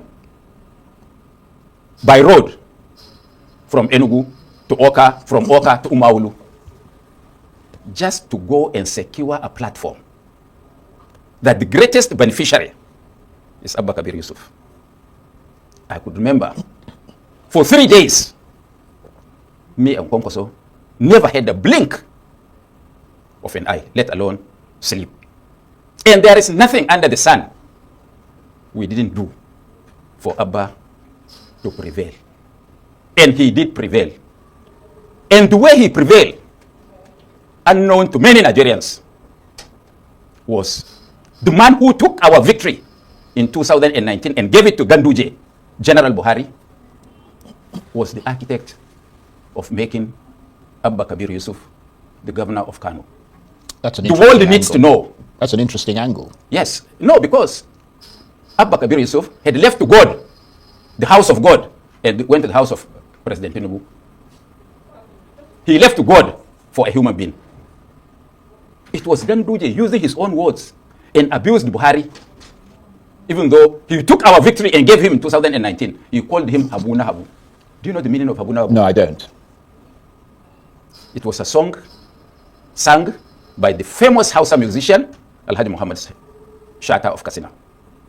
Habuna Habu was an outstanding drunkard who will go to the bar, drink, walk on the streets, or sleep on the streets, or sleep under the tree. Then there was no overhead bridge. That was Abu Nahabu Ganduje called General Muhammad Buhari without mentioning his name. And Buhari felt bitter. When we won election and they wanted to take it, Magaji Bichi, the former DSS director, if he fears God, he can narrate the story. And when he writes his memo, he needs to put that.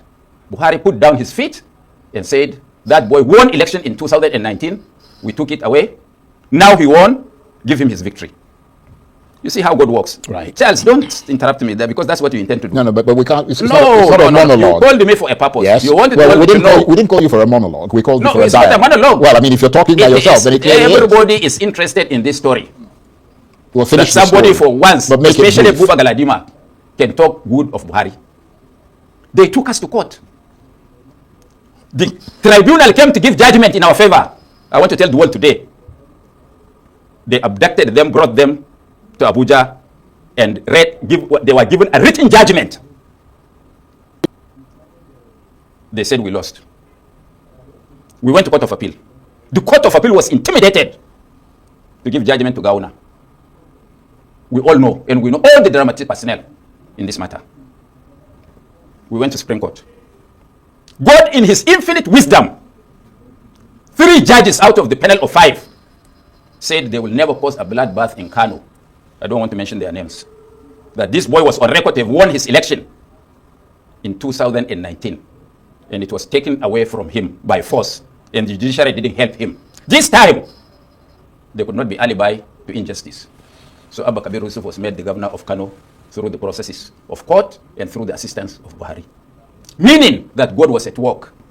Now they were telling people that they call, that even if we win election, the APC will take it.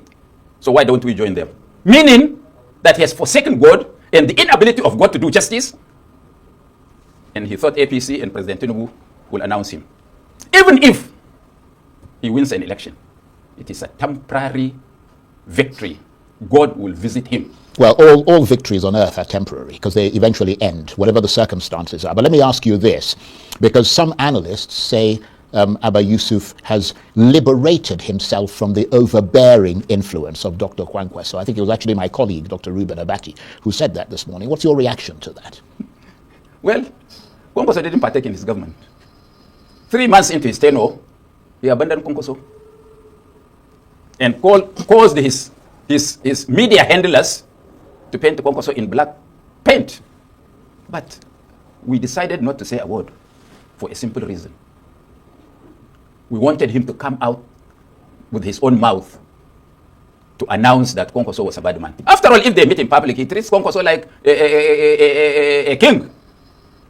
But beyond that public appearance is something else. Right. I'm coming. You asked a question. Which the nation needs. We're not going to take forever to answer the question. No. If you are going to me 1 hour. No, I didn't promise you 1 hour. That's what you told me. No. We didn't have any discussion about time. Okay, let's not waste my time. Allow me to land. Yeah, okay, land. So, we said we wouldn't say anything. They called us names. They said we were working for Tinubu. They said when they were the people that were hobnobbing with President Tinubu and his people in government. So, we decided to keep quiet and allow him to use his own mouth to say he's leaving us, such that we can have the sympathy of the people of Kano. And this is exactly what is happening. If today there is any election, free and fair, Abba Kabir Yusuf cannot get 5% of the votes of Kano people. Right. So ó mà ṣe o, Galadima fẹ́ ké, ó dùn, ó fẹ́ ké, ta ló mọ tẹ́ni ẹlẹ́ni rí pé àwọn eléyìí bóyá fẹ́ lòun fún àjẹ́ndà Fúlàní. A lè sọ tí ò gbà fún wọn kankan. Kí ló dé táwọn olóṣèlú yìí máa ń jókòó ti ẹni tó gbéjọba fún ọ náà? Òṣèlú kọjá abẹ́ ọ̀ ẹgbẹ́ wìrìwìrì tó díjà lẹ̀ láàrin bàbá Tinubu àtàrẹ́gbẹ́ náà. Gbogbo ohun tí àfáà kan sọ ẹgbẹ́ wìrìwìrì inú àkójọpọ̀ ìròyìn lónìí. Ó dùn Galadima gan ló ń sunkún. Ọjọ́ ẹkún rẹ̀ ò tí ì tó.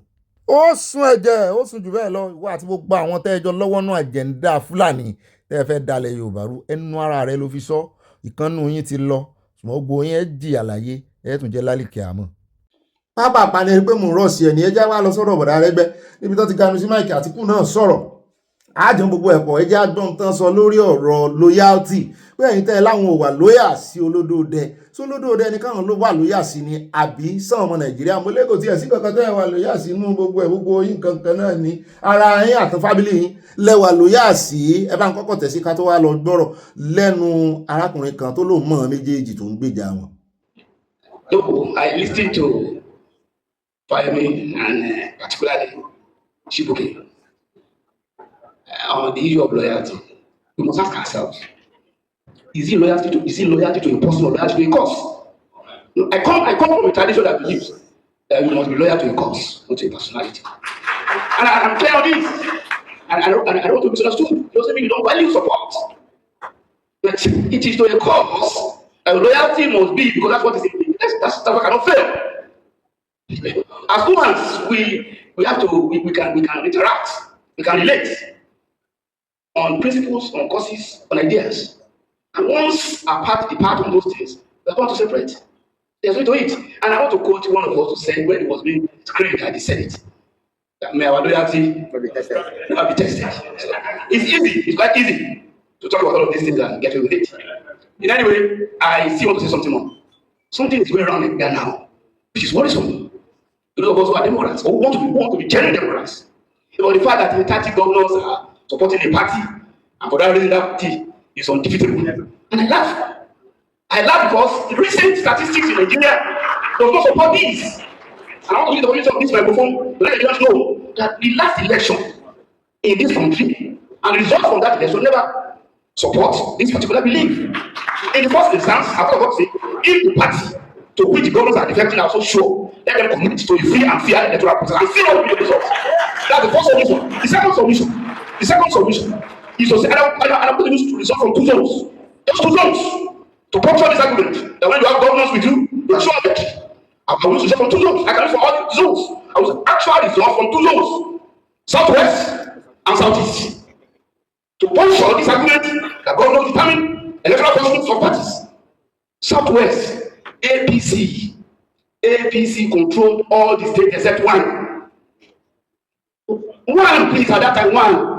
Only Oyo was PDP. I'm from Southwest. You are from Northwest.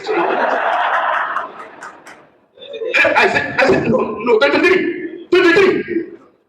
No, you want to name them APC Lagos? No, don't worry now. I need to talk now.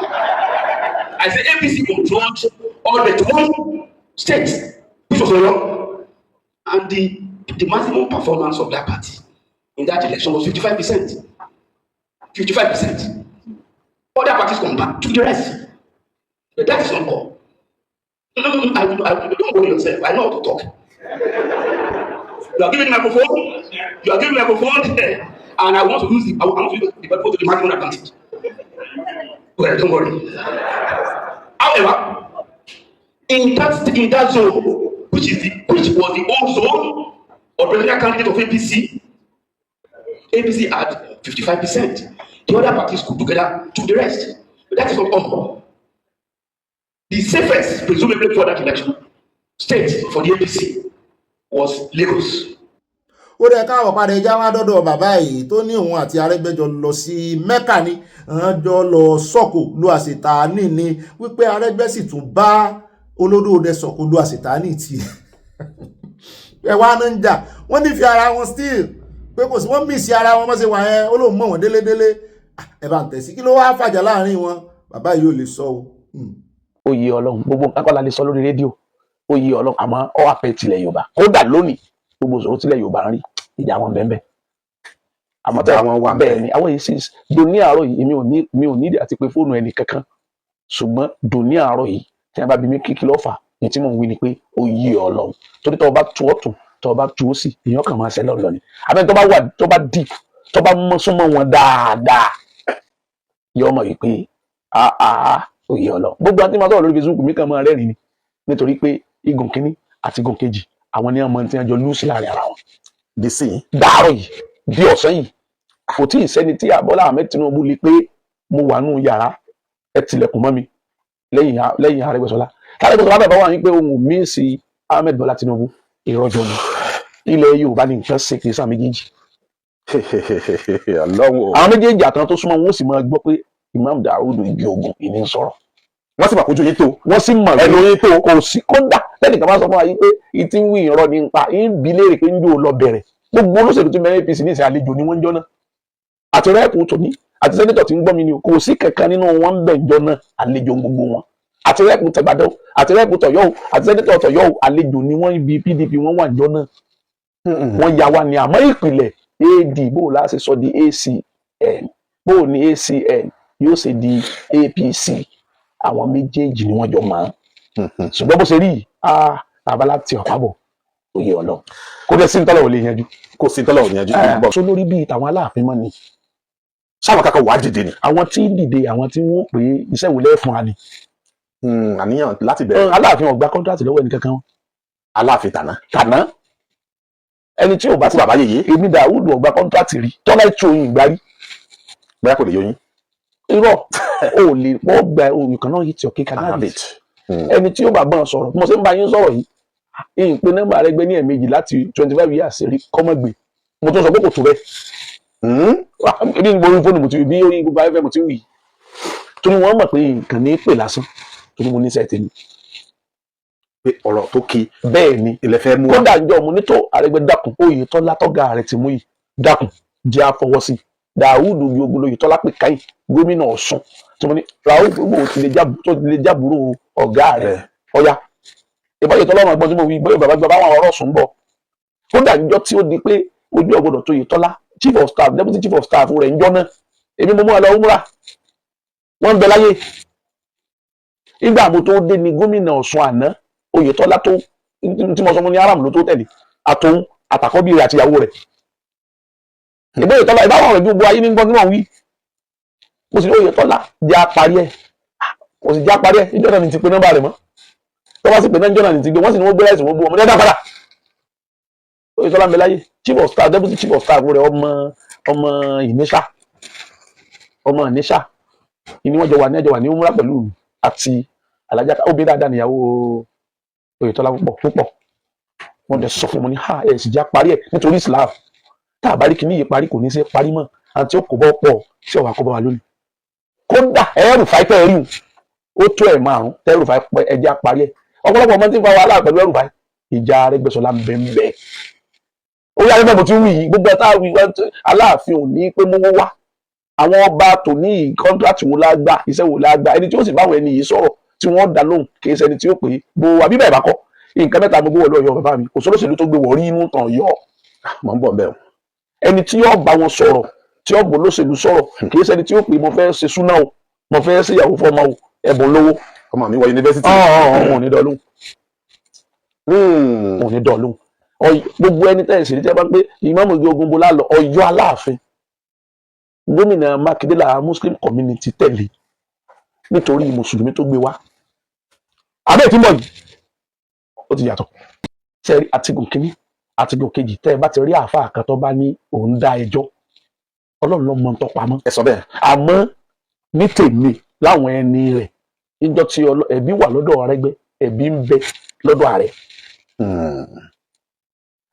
ẹ̀bí tèmi ń dá Arẹ́gbẹ́ àtàlẹ́ òní wípé àlọ́gà ni ọ̀gá ọmọ jẹ lọ́jọ́kọjọ́ ẹbí tọ̀gá ni pé sẹ́ni tọ́sà ẹ̀dá ẹyọ kan yìí ọba ti ṣe mẹ́ẹ̀ẹ́dógún ní dáadáa sọ̀rọ̀ méjèèjì ní ìmọ̀ ẹ̀dálẹ́bi pé yóò bó ní forí yìnyín o torí pé àlàáfíà ọba tó jọba jọba ẹ lọ torí pé nílẹ̀ Haúsá ẹni wọ́n recognize jù náà lẹni tí wọ́n sàlámà sí wọn tí wọ́n jọ kírun nítorí wípé à ń pe ṣéèkù kan ní ṣéèkù balaláwo àgbà afáà ni èmi lọ́lọ́run lóun sábàbí tí mo introduce ẹ̀ sárẹ́gbẹ́ òun l'Arẹ́gbẹ́ introduce sí Bọ́lá Ahmed Tinubu ààrẹ wa lónìí láàárọ̀ yìí ààrẹ wo tó bẹ̀ pé òun fẹ́ rí Sheikh Balaláwo Sheikh Balaláwo sì máa pé ẹni tó so sábàbí wálẹ̀ Yorùbá ní Imam Daoud Igboho lógún ọdún àti bí ẹsẹ̀ yìí kájọ ṣe ewu sí bàjẹ́ so ntí mo lè rí ni wípé tọ́ba ìdè yóò tún gbáàyè rẹ̀ padà àwọn òfin ó parí ẹlẹ́ẹ̀kejì ọ̀rọ̀ tó bá ti lá tó bẹ̀yìn lọ kì í parí bọ̀rọ̀ òbíbò ọ̀rọ̀ ẹ̀sìn bẹ́nu rẹ̀ Arẹ́gbẹ́ṣọlá nìkan ni ó pè ẹja lọ kírun kò sẹ́lòmíì tí ó tún wí bẹ́ẹ̀ nínú gbogbo kábínẹ̀tì láti ọjọ́ náà dòní ẹjọ́ pẹ̀lú àwọn ọ̀dọ́ ẹ múra ọ̀yà ìrún yá bóun ló ti wí wọ́n èé lọ ẹ́ fúnra wọn wọn ọ̀rẹ́ tí wọ́n bá ọ̀rẹ́ bí wọ́n bá ọ̀rẹ́ déwọ̀n yìí lo ẹ fúnra wọn tó o bá fẹ́ dá wàhálà alẹ́ ìwọ bú Bọ́lá Ahmed Tinubu lẹ́gbẹ̀ẹ́ Arẹ́gbẹ́ṣọlá nígbà kan ìfún ẹ̀ túmọ̀ ẹ̀ gbọ́ tí mo ti tún bá yín sọ̀rọ̀ yìí. ó dá káàbọ̀ padà gbogbo ìròyìn náà láti kóògbéjá lórí rẹ̀ báyìí ṣùgbọ́n àrùn tí plate Sowore níbi tó ti sọ̀rọ̀ àlùfàǹsà sí Wike tó sọ wípé Wike is èèbù tó sọ ẹ̀wọ̀n òfẹ́ lò lórí abẹ́abẹ́ pé ọ̀dẹ̀ tí máa ń búlé àwọn èèyàn ni Sowore ló sọ bẹ́ẹ̀ o brutal message ló send sí Wike o pé foolishly bully ló pé o wípé ultimately ẹ̀yìn ọ̀rẹ́yìn pé ojú máa ti Wike wọ́n máa disgrace yẹ ẹ sì mọ̀ pé Sowore bó ṣe lágídí tó náà ó ní àwọn fáàtì kan Sowore sì mẹ́yẹ̀ ẹ̀bọ̀là pò ní ó fẹ́ waste time wọn ẹ rí i pé gbogbo ọ̀rọ̀ tí ń sọ yẹn ó lẹ́rìí ẹ̀ ẹ bá ń tẹ̀sí ilé agbára ó kàn jẹ́ pé dẹ́ẹ̀dẹ́ mẹ́ta orin àgbàlagbà àfin o. know that without workers, the judges cannot work. So they can't get to work. So why are you giving a when you know that this is about human dignity, it's about the survival of these workers who are paid peanuts? But you know Wike now, Wike is reeling in pain over what is happening to him in Rivers State, what the workers did to him 3 days ago. But Wike will ultimately be disgraced. I was the one who said it in 2025, where he mentioned my name in his madness, that is the end of his political career and nobody can revive it. So let him be moving from mistake to mistake. The workers know what to do to deal with him. Ó náà lẹ ti gbọ́ lẹ́nu Sowore yìí o ṣùgbọ́n agbẹnusọ Wike ìyẹn Abala Lerefe tá a ti rò pé tán sọ wípé allegedly wọ́n ti sáàkì ẹ̀ ó ti wá gbèjà Wike o ó ní ìjọba ò jẹ anybody lówó ní Àbújá nínú àwọn òṣìṣẹ́. I can, like you said, I can relate with 14 demands. One of the demands was this wage award. Wage awards was introduced when the first subsidy was removed. I think it was 35,000 naira was introduced to be paid monthly. Presently, we have before now we had 5 months arrears unpaid. That was before now, and I can also on that wage award, even federal government has just started paying. I think federal government started paying recently. So, and the minister, the bill was brought, I think about 5 billion naira or something. And the agreement was that the wage award, the five months arrear will be paid monthly. And the monthly payment started last month. 1 month was paid in December. 1 month is supposed to be paid in this month, in January. Next month, another month will be paid in February, March, April. And probably by April, January, February, March, April, December, the 5 months will have been paid. So, if government has said, "Oh, we have 5 months arrear, owed you, and we have started paying 1 month already paid," they can't deny this, and we are going to be paid. We are going to be paying every month. Then, what else do you want government to do? Then the other one, because let me also say this before I continue. There is this mindset that it is because government is owing salary. No salary is being owed. Government is not owing workers of FCTA and FCDA a dime in terms of salary. The salary that anybody will say being owed will be January 2026, which has not ended. Another of the demand was promotion arrears. Promotion arrears, as of December last year, the minister already approved 286.1 million naira for the payment of this arrear. So, if the minister has approved and it is at the treasury level, payment being processed, what else do you want the minister to do? Another of the demand was that the minister was extending the tenure of service of civil servant. What this means is that maybe a director, a permanent secretary who is supposed to retire, let's say tomorrow, and the minister look at this person. This person does his job very well. We have probably not found somebody that will, or the person that will take over from that person will need to still understudy him. And he said, let me extend the service of this person by 6 months, 1 year maximum. And the minister has said that, okay, if you don't want it, I will no longer do it. He has agreed. Another one is that, promotion exam was done. The number of those who passed was about 22.5%. And the question somebody like me have asked is that, what is it the fault of the minister that civil servant went to write promotion exam? Promotion exam was done through it was computer based. You sit down, you write, you answer question, and you get your result immediately. Nobody mark it. It's a computer that mark the code. So how is it the fault of the minister that you wrote exam and some people failed? And we have also told them that, You said 22.5% failed. And as we have provided evidence, it is not right. In the FCDA, is it audience with the minister that they want? Or they want respond to positive response to their request? Because me, I don't understand. We be hearing, oh, minister has not given them audience. Minister did not give you audience. Minister sent people led by the head of service to hold meetings, several meetings with the union leaders. Head of service, chief of staff to the minister, permanent secretary common services, chairman of civil service commission. Ó náà lẹ ti gbọ́ gbogbo excuse tí agbẹnusọ Wike ń sọ yẹn wípé ṣé ẹ fẹ́ mọ̀ wojú ọ̀gá òun ni kò sáàyè wọ́n bá ti dá yín lóhùn gbogbo òbéèrè yín ṣùgbọ́n òun yẹn wá ní Wike mẹ́hẹ̀ ò kí ló dé tí Wike tí ó rè mọ́ extend di táìmù ẹni tó yẹ kó ti retire ṣé kò sẹ́ lómi tó lè gbà pọ̀ ẹ ní àbí bó lẹ́sìn mọ́ wéṣì àyàn mọ́ bó ló sì mọ̀ pé èèyàn kan ò tó kò kúnjú òṣùwọ̀n ṣé ìwọ tiẹ̀ lágbára wọn náà fẹ́ mọ́ síbi olódò ṣé ìwọ lágbára àti extend olódò lágbára as president láti extend the power ṣé ìwọ lágbára ẹ̀ Wike ń kọjá ààyè rẹ̀ o. àwọn èèyàn wá ní ká mọ́ ti ìgbọ̀rọ̀ ẹnu bàrà lérè gbọ́ Wike bó ní adúrò àwọn èèyàn yẹn ó ṣe fọ́n síta láìsí pé ẹ jẹ wọ́n ní nǹkan kan ẹ̀rọ ni ẹ jẹ wọ́n sálárì kankan àríàsì ni àtàríàsì gbogbo ẹ̀ só yẹ kẹ́ ẹ jẹ wọ́n lówó kò gbọ́dọ̀ jẹ́ torí 5 months àríàsì kò gbọ́dọ̀ jẹ́ bẹ́ẹ̀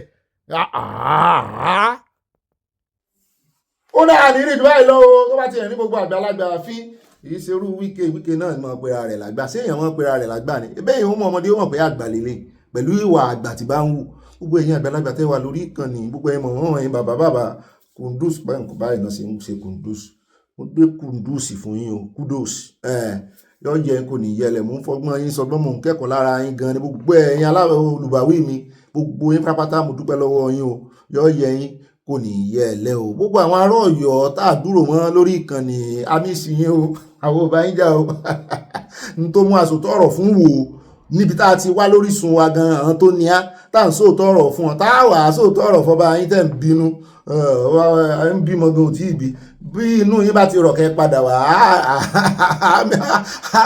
àmọ́ kí yín ẹ wá dé àmì ìsìn yọ́ yẹn kò ní yẹ́lẹ́ àfìpàdé lọ́lẹ̀ bá pín bọ́wá dénú yín o ó dá wa àfìpàdé lọ́la ò járe báyà náà balẹ̀ ń bára yẹ ni ò mọ́ mi mo dúpẹ́ Táíwò àwa ráàyè yọ́ yẹ o kò ní yẹ́lẹ́. God bless you and I love you. See you tomorrow. Peace. Ó dáa ní báyìí ẹjẹ́ wá dé ọ̀dọ̀ mọ́ mi yín o nínú abala ẹ̀ńbáráyè náà ni ọ̀háyá já lọ́dọ̀ mọ́ mi rẹ̀ lórí ọ̀rọ̀ bọ̀dá Wàsíù tó ń pàkíyèsí public gbogbo àwọn aráàlú pàápàá jùlọ àwọn ti Jẹ̀bú wípé ẹ mọ́ tanú àbùkù bá ọmọ àwọn o kì í sọmọ lásán lọ́dọ̀ àwọn o. náà náà láti wá fún yín ní update lórí ti Àwùjalẹ̀ àti táwọn èèyàn ń sọ wọ́n fẹ́ mọ̀ ìdí tí ìjọba ìpínlẹ̀ Ògùn State wọ́n ṣe gbé kọ́kọ́rọ́ sí ẹnu ọ̀nà palace wọ́n sì gbé tì kí ló dé gangan kí ló ṣẹlẹ̀. ọmọ òkú tó kò gbọdọ̀ ṣe ni Wàsíù o ní kò gbọdọ̀ parun gbọdọ̀ gbèdè àwọn abadélé ẹ̀ ní fìdíkọ̀tẹ̀ ọmọ ojúṣe agbọ̀n náà gọ̀jù ọmọ kóbí oṣù kàkọ́tẹ́ ń rẹ̀ wíri ọmọ nínú tẹ́yìnbó ní ilé ìbò lóòṣà àwọn abadélé o adẹ̀mọ̀pọ̀ ọmọ ọba ni torí ilẹ̀ náà lé ní ọmọ ọba ni kó wájú lórí ọmọ ọba tẹ̀dẹ̀ létẹ̀ fún bẹ́ẹ̀ àbùkù tẹ̀dẹ̀ tí ń kan yìí ó ti pọ̀ jù bẹ́ẹ̀ bá gbọ́ bá pẹ́jọ́ oúnjẹ ayé ẹ má pàdánù ẹ má pa. ẹ káàárọ̀ o ẹ káàsán o ẹ káalẹ́ o gbogbo yìí tí etí tó bá ti ń gbọ́ mi lórílẹ̀‐èdè Nàìjíríà àti lókè òkun ìdìbò orílẹ̀ èdè bá wà àwa là ń sọ̀rọ̀ èmi olórìṣà olúwẹ̀rí òṣùwé ló ń sọ̀rọ̀ báyìí tí máa sọ ní èdè abínibí kó lè yé gbogbo wa sétí wípé Wàsíù Àyìndé ọmọ Ìdípọ̀tẹ̀ ọmọ ilé ọba Ìdípọ̀tẹ̀ ni ọmọ aníhun tó yìnbó òní òyìnbó olóòṣà torí ìgbà tí Wàsíù Àyìndé yìí wọ́n lè kẹ́kùn tó jẹ́ olórí ọmọ ọba gbogbo àwa olórìṣà èṣúré yìí gbogbo wa lẹ́sẹ̀ wá pé síbẹ̀ gbogbo olórìṣà àtìlẹ̀ Ìjẹ̀bú gbogbo wa lẹ́sẹ̀ wá pé síbẹ̀ ìtàlọ́ba wà sí ìtàlọ́ba ṣàṣe àjọyọ̀ láàárín àwọn èrò tí wọ́n ń bí lèrò ń bẹ̀ táwa ló ń sọ pé Wàsíù òfin ọmọ Ìdípọ̀tẹ̀ tá lólúwa ẹ̀ wọ́n bá ń sọ̀rọ̀ ọlọ́bàdé ìyẹn ní kẹsọ̀ ọmọ tó bá lè fi sílẹ̀ Nàìjíríà yìí wọ́n má ti ẹ̀jọ́ ọmọ Ìjẹ̀bú Òde tó bá kúrò nílùú Ègùrè bó jẹ́ Ègùrè náà ti bí tó bọ́ sí Ìjẹ̀bú Òde yẹn tó ń gbé mbẹ̀ tó ti lo ọdún 5 mẹ́wàá ó ti dọmọ bẹ̀ kò sẹ́ni tó máa fi nǹkan rere lọ tí ò ní gbà àgbẹ̀ni bábó sórí burúkú wáyé gbogbo orí burúkú olóòtú kò gbé wáyé nípa ìmọ̀ àfọkọ́ bá tún lé lọ́hùn òun ò ní gbà torí gbà tí wọ́n àti ìṣòyè yìí tán lè tẹ̀kù gbogbo wa la lọ fẹnu jẹun bẹ̀ àti àwọn tó fẹnu nulẹ̀ bí tadìyẹ tó ṣẹ̀ wá ń sọ̀tọ̀ kúsọ̀ fún àti wàyìndé kẹyà padà ẹ má dà jẹ ẹ wà tí òbí sọmọ Ìjẹ̀bú ọmọ Ìjẹ̀bú Òde ni Wàsíù ọmọ fìdípọ̀tẹ̀ ọmọ fìdípọ̀tẹ̀ mọ́lẹ̀ ni Wàsíù tán dẹ̀ lè tẹ̀ fún nígbà ayé kábíyèsí Àwùjalẹ̀ tán lè tẹ̀ fún Wàsíù tán ṣàdúrà fún tán gbé ìdálé lọ́wọ́ àṣẹ káṣẹ ẹ̀dẹ̀ ṣì máa rànlẹ̀ máa lọ títí ayé tó máa dàgbà ó máa dògbò ó máa fọwọ́ pawó máa torí ti dòbò ó máa lò pẹ́pẹ́pẹ́pẹ́ ìtẹ́yẹ̀ òní tó lára ó ti ní ṣéwù lẹ́dà débi ọ̀rọ̀ rẹ ní sọ gbogbo àyè sọ tẹ́ ń sọ ó kọ́ àwọn yìí tẹ̀sẹ̀ ní yín jábọ́ ni o ó kọ́ àwọn yìí tẹ̀sẹ̀ ní yín sọ̀tọ̀kùtọ̀ Wàsíù ọmọ bíbí ilé ìdìbò pọ̀ tẹ̀yẹ ni ọmọ àwájú orí ọmọ ìgbárùnmalẹ̀ ní bẹ́ẹ̀ ni Wàsíù tẹ̀lé ọmọ ayé ni tó ní kò fi ọwọ́ rọ́ ìṣẹ̀ṣe sẹ́yìn ó ń ṣèṣẹ̀ṣe ọmọ wa ni adé ti pọ̀n kò dẹ̀ ní jábọ́ tó máa gbo kó máa tọ́ káàrẹ́ ní iṣẹ́ pẹ̀wù orúwó rẹ̀ ló mọ fi gbégbé rẹ̀ tó bá máa délé báyìí tó bá máa sílẹ̀ kó máa pàdé èpè ẹ̀mí ẹ̀ orúwó tẹ́lẹ̀ bá gbé kan ọmọ rẹ̀ gbòò Wàsíù ń kúrú lè ṣe Wàsíù tó máa gbo kó máa tọ́ kó máa fọwọ́ pawú kó máa tó yí ti jobi kó máa lọ́ọ̀kẹ́ kó ní jábọ́ Wàsíù yàn máa yé ni o oyin náà ẹni máa sọ̀rọ̀ kó máa ń máa sọ ẹ bá fẹnu kókò kíkò kí èpè yín kó má padà wá jáde tó má padà wá jáde ẹ bá ṣépè fún àgbègbè ká padà wá jáde mo máa ṣe jẹ́rìí. Ordinarily, it's very simple. The succession to the stool of Awujale of Ijebu land is guided by the Oba and Chiefs Law of January 2022. Before then, we had the Awujale Chieftaincy Declaration of 1959, which is a subsidiary legislation. So if you want to read the law, you read it in conjunction with the 1959 declaration. But the 2022 law is superior to the declaration. So when we started, after the 3 months mourning period, before then we were meeting, the ruling house was meeting. And when we got a letter from the local government that it was time for us now to start the process, we invited our brothers and sisters from the ruling house. We met at our central home, Ulinla Agunshebi. And the Bedu drum was brought in, and the local government, secretary of the local government, the local government came in, and the Ogbeni OD brought in the Awujale staff of office. The letter was read out. We acknowledged the letter. And we thought that to be the beginning or the commencement of the process. Regrettably, the government invited us and punctured the process adopted by the procedure adopted by the local government. And therefore, we were told that we had to start over again because they wanted a seamless process that would not lead to litigation. So, after about 2 weeks, we got another letter giving us the go-ahead. And therefore, we assembled at a Bistro Event Center on the 6th of January. And the nomination took place. And people also seconded the various nominations. At the end of the day, even at the end of the nomination, we still call from the floor. So at the end of the day, we had 96 nominations out of the 95. Out of the 95, 86 were validly nominated and seconded. And we got all their credentials and all the rest. So I provided my conference room for the collation of the curricula vitae. That's the biodata. After all that, we also assembled in my office. We got a letter from the kingmakers. Before then, we had an interaction with the kingmakers, and they told us the procedure they want to adopt. So we told our candidates to fulfill those conditions, those criteria, which they did. So on that day, we have a 12-man committee. We have a sort of triumvirate: the chairman, the deputy chairman, and my humble self as the vice chairman. So before we walk into my office, they had signed the papers. So the only thing I had to do was for me to co-sign, which I did. But unfortunately, much later, I discovered that some names were highlighted. And before then, we were hearing that Otumbas will not be allowed to contest because I won't be in Otumba for Awujale.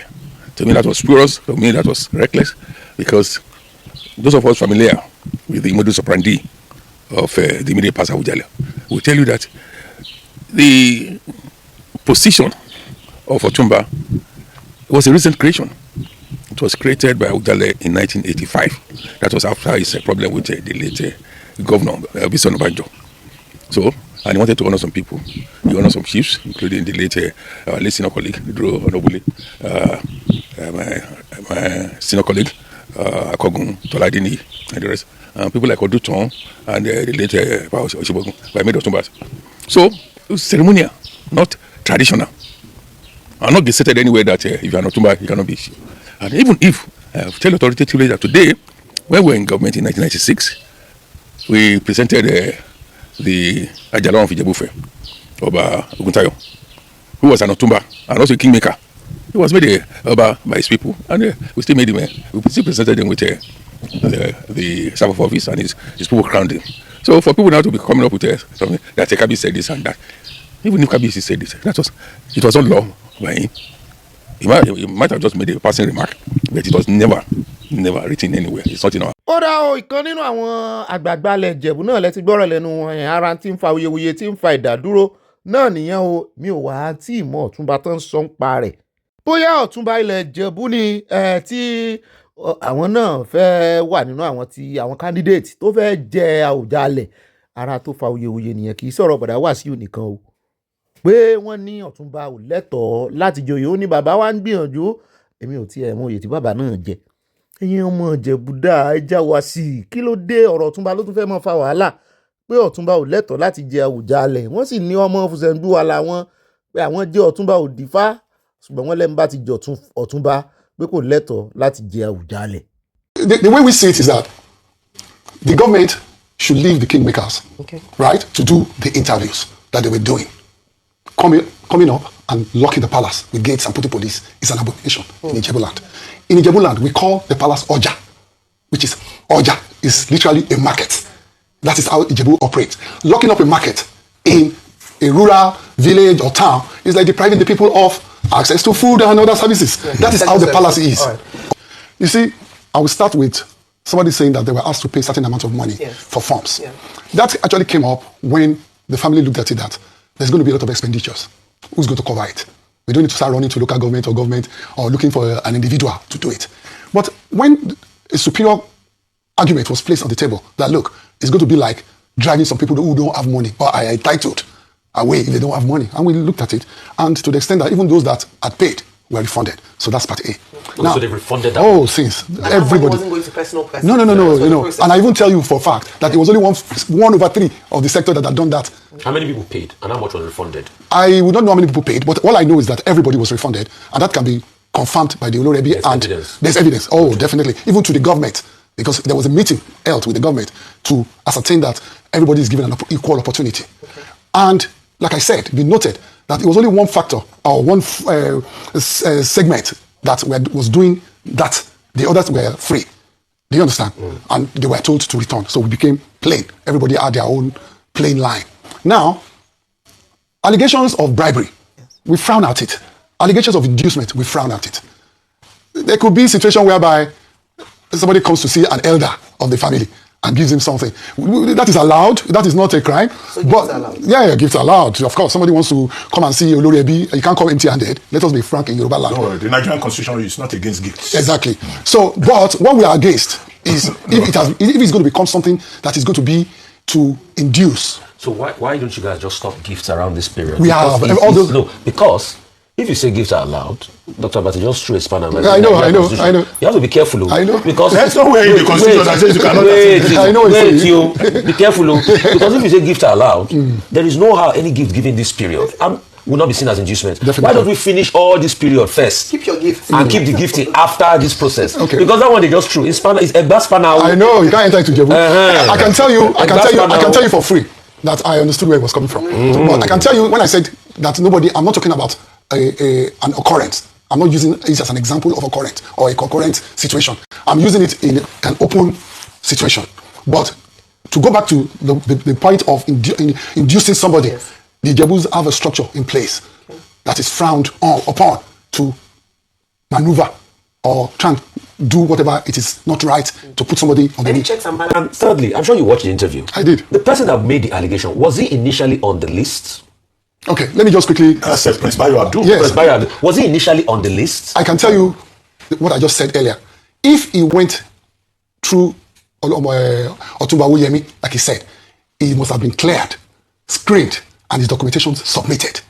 I tell you, if his document is there, and his name is misspelled, like he's insinuating, or his name is not there, then where are his documents? He must have submitted something. All those 95 people, why is he the only one being disfranchised? So on that one, there must have been a situation where maybe he came late, and he was trying to put his name or something like that. So you're saying he was not on the list already? I don't know. Because what he said at the last of the interview, I watched it. Yes. They said his name was misspelled. Okay. That they wrote it out in the wrong way. Some people come with a form and they write like 5-7 names, which is natural. We are Yorubas. I have about 7 names. So I could go somewhere and call myself. How did you feel jam for? No, I just use the ones. I use the ones I want, and I stuck with it. So everybody knows that I'm Abiodun. Okay. I could be Akinola. Okay. I could be Olumuyiwa. Okay. So in terms of that, he needs to go back and then we check it. Then the most important thing for him, let me just quickly say that, if the government leaves the Afobaje to do their work, there will be interviews. He will use his mouth to tell them that I'm not Jabba, I'm Abdulo, even though I have Jabba on my documentations. Please revert my name. He's not the only one that did that. Several people came back and said the way their names were written, is not the way it's in their documentations.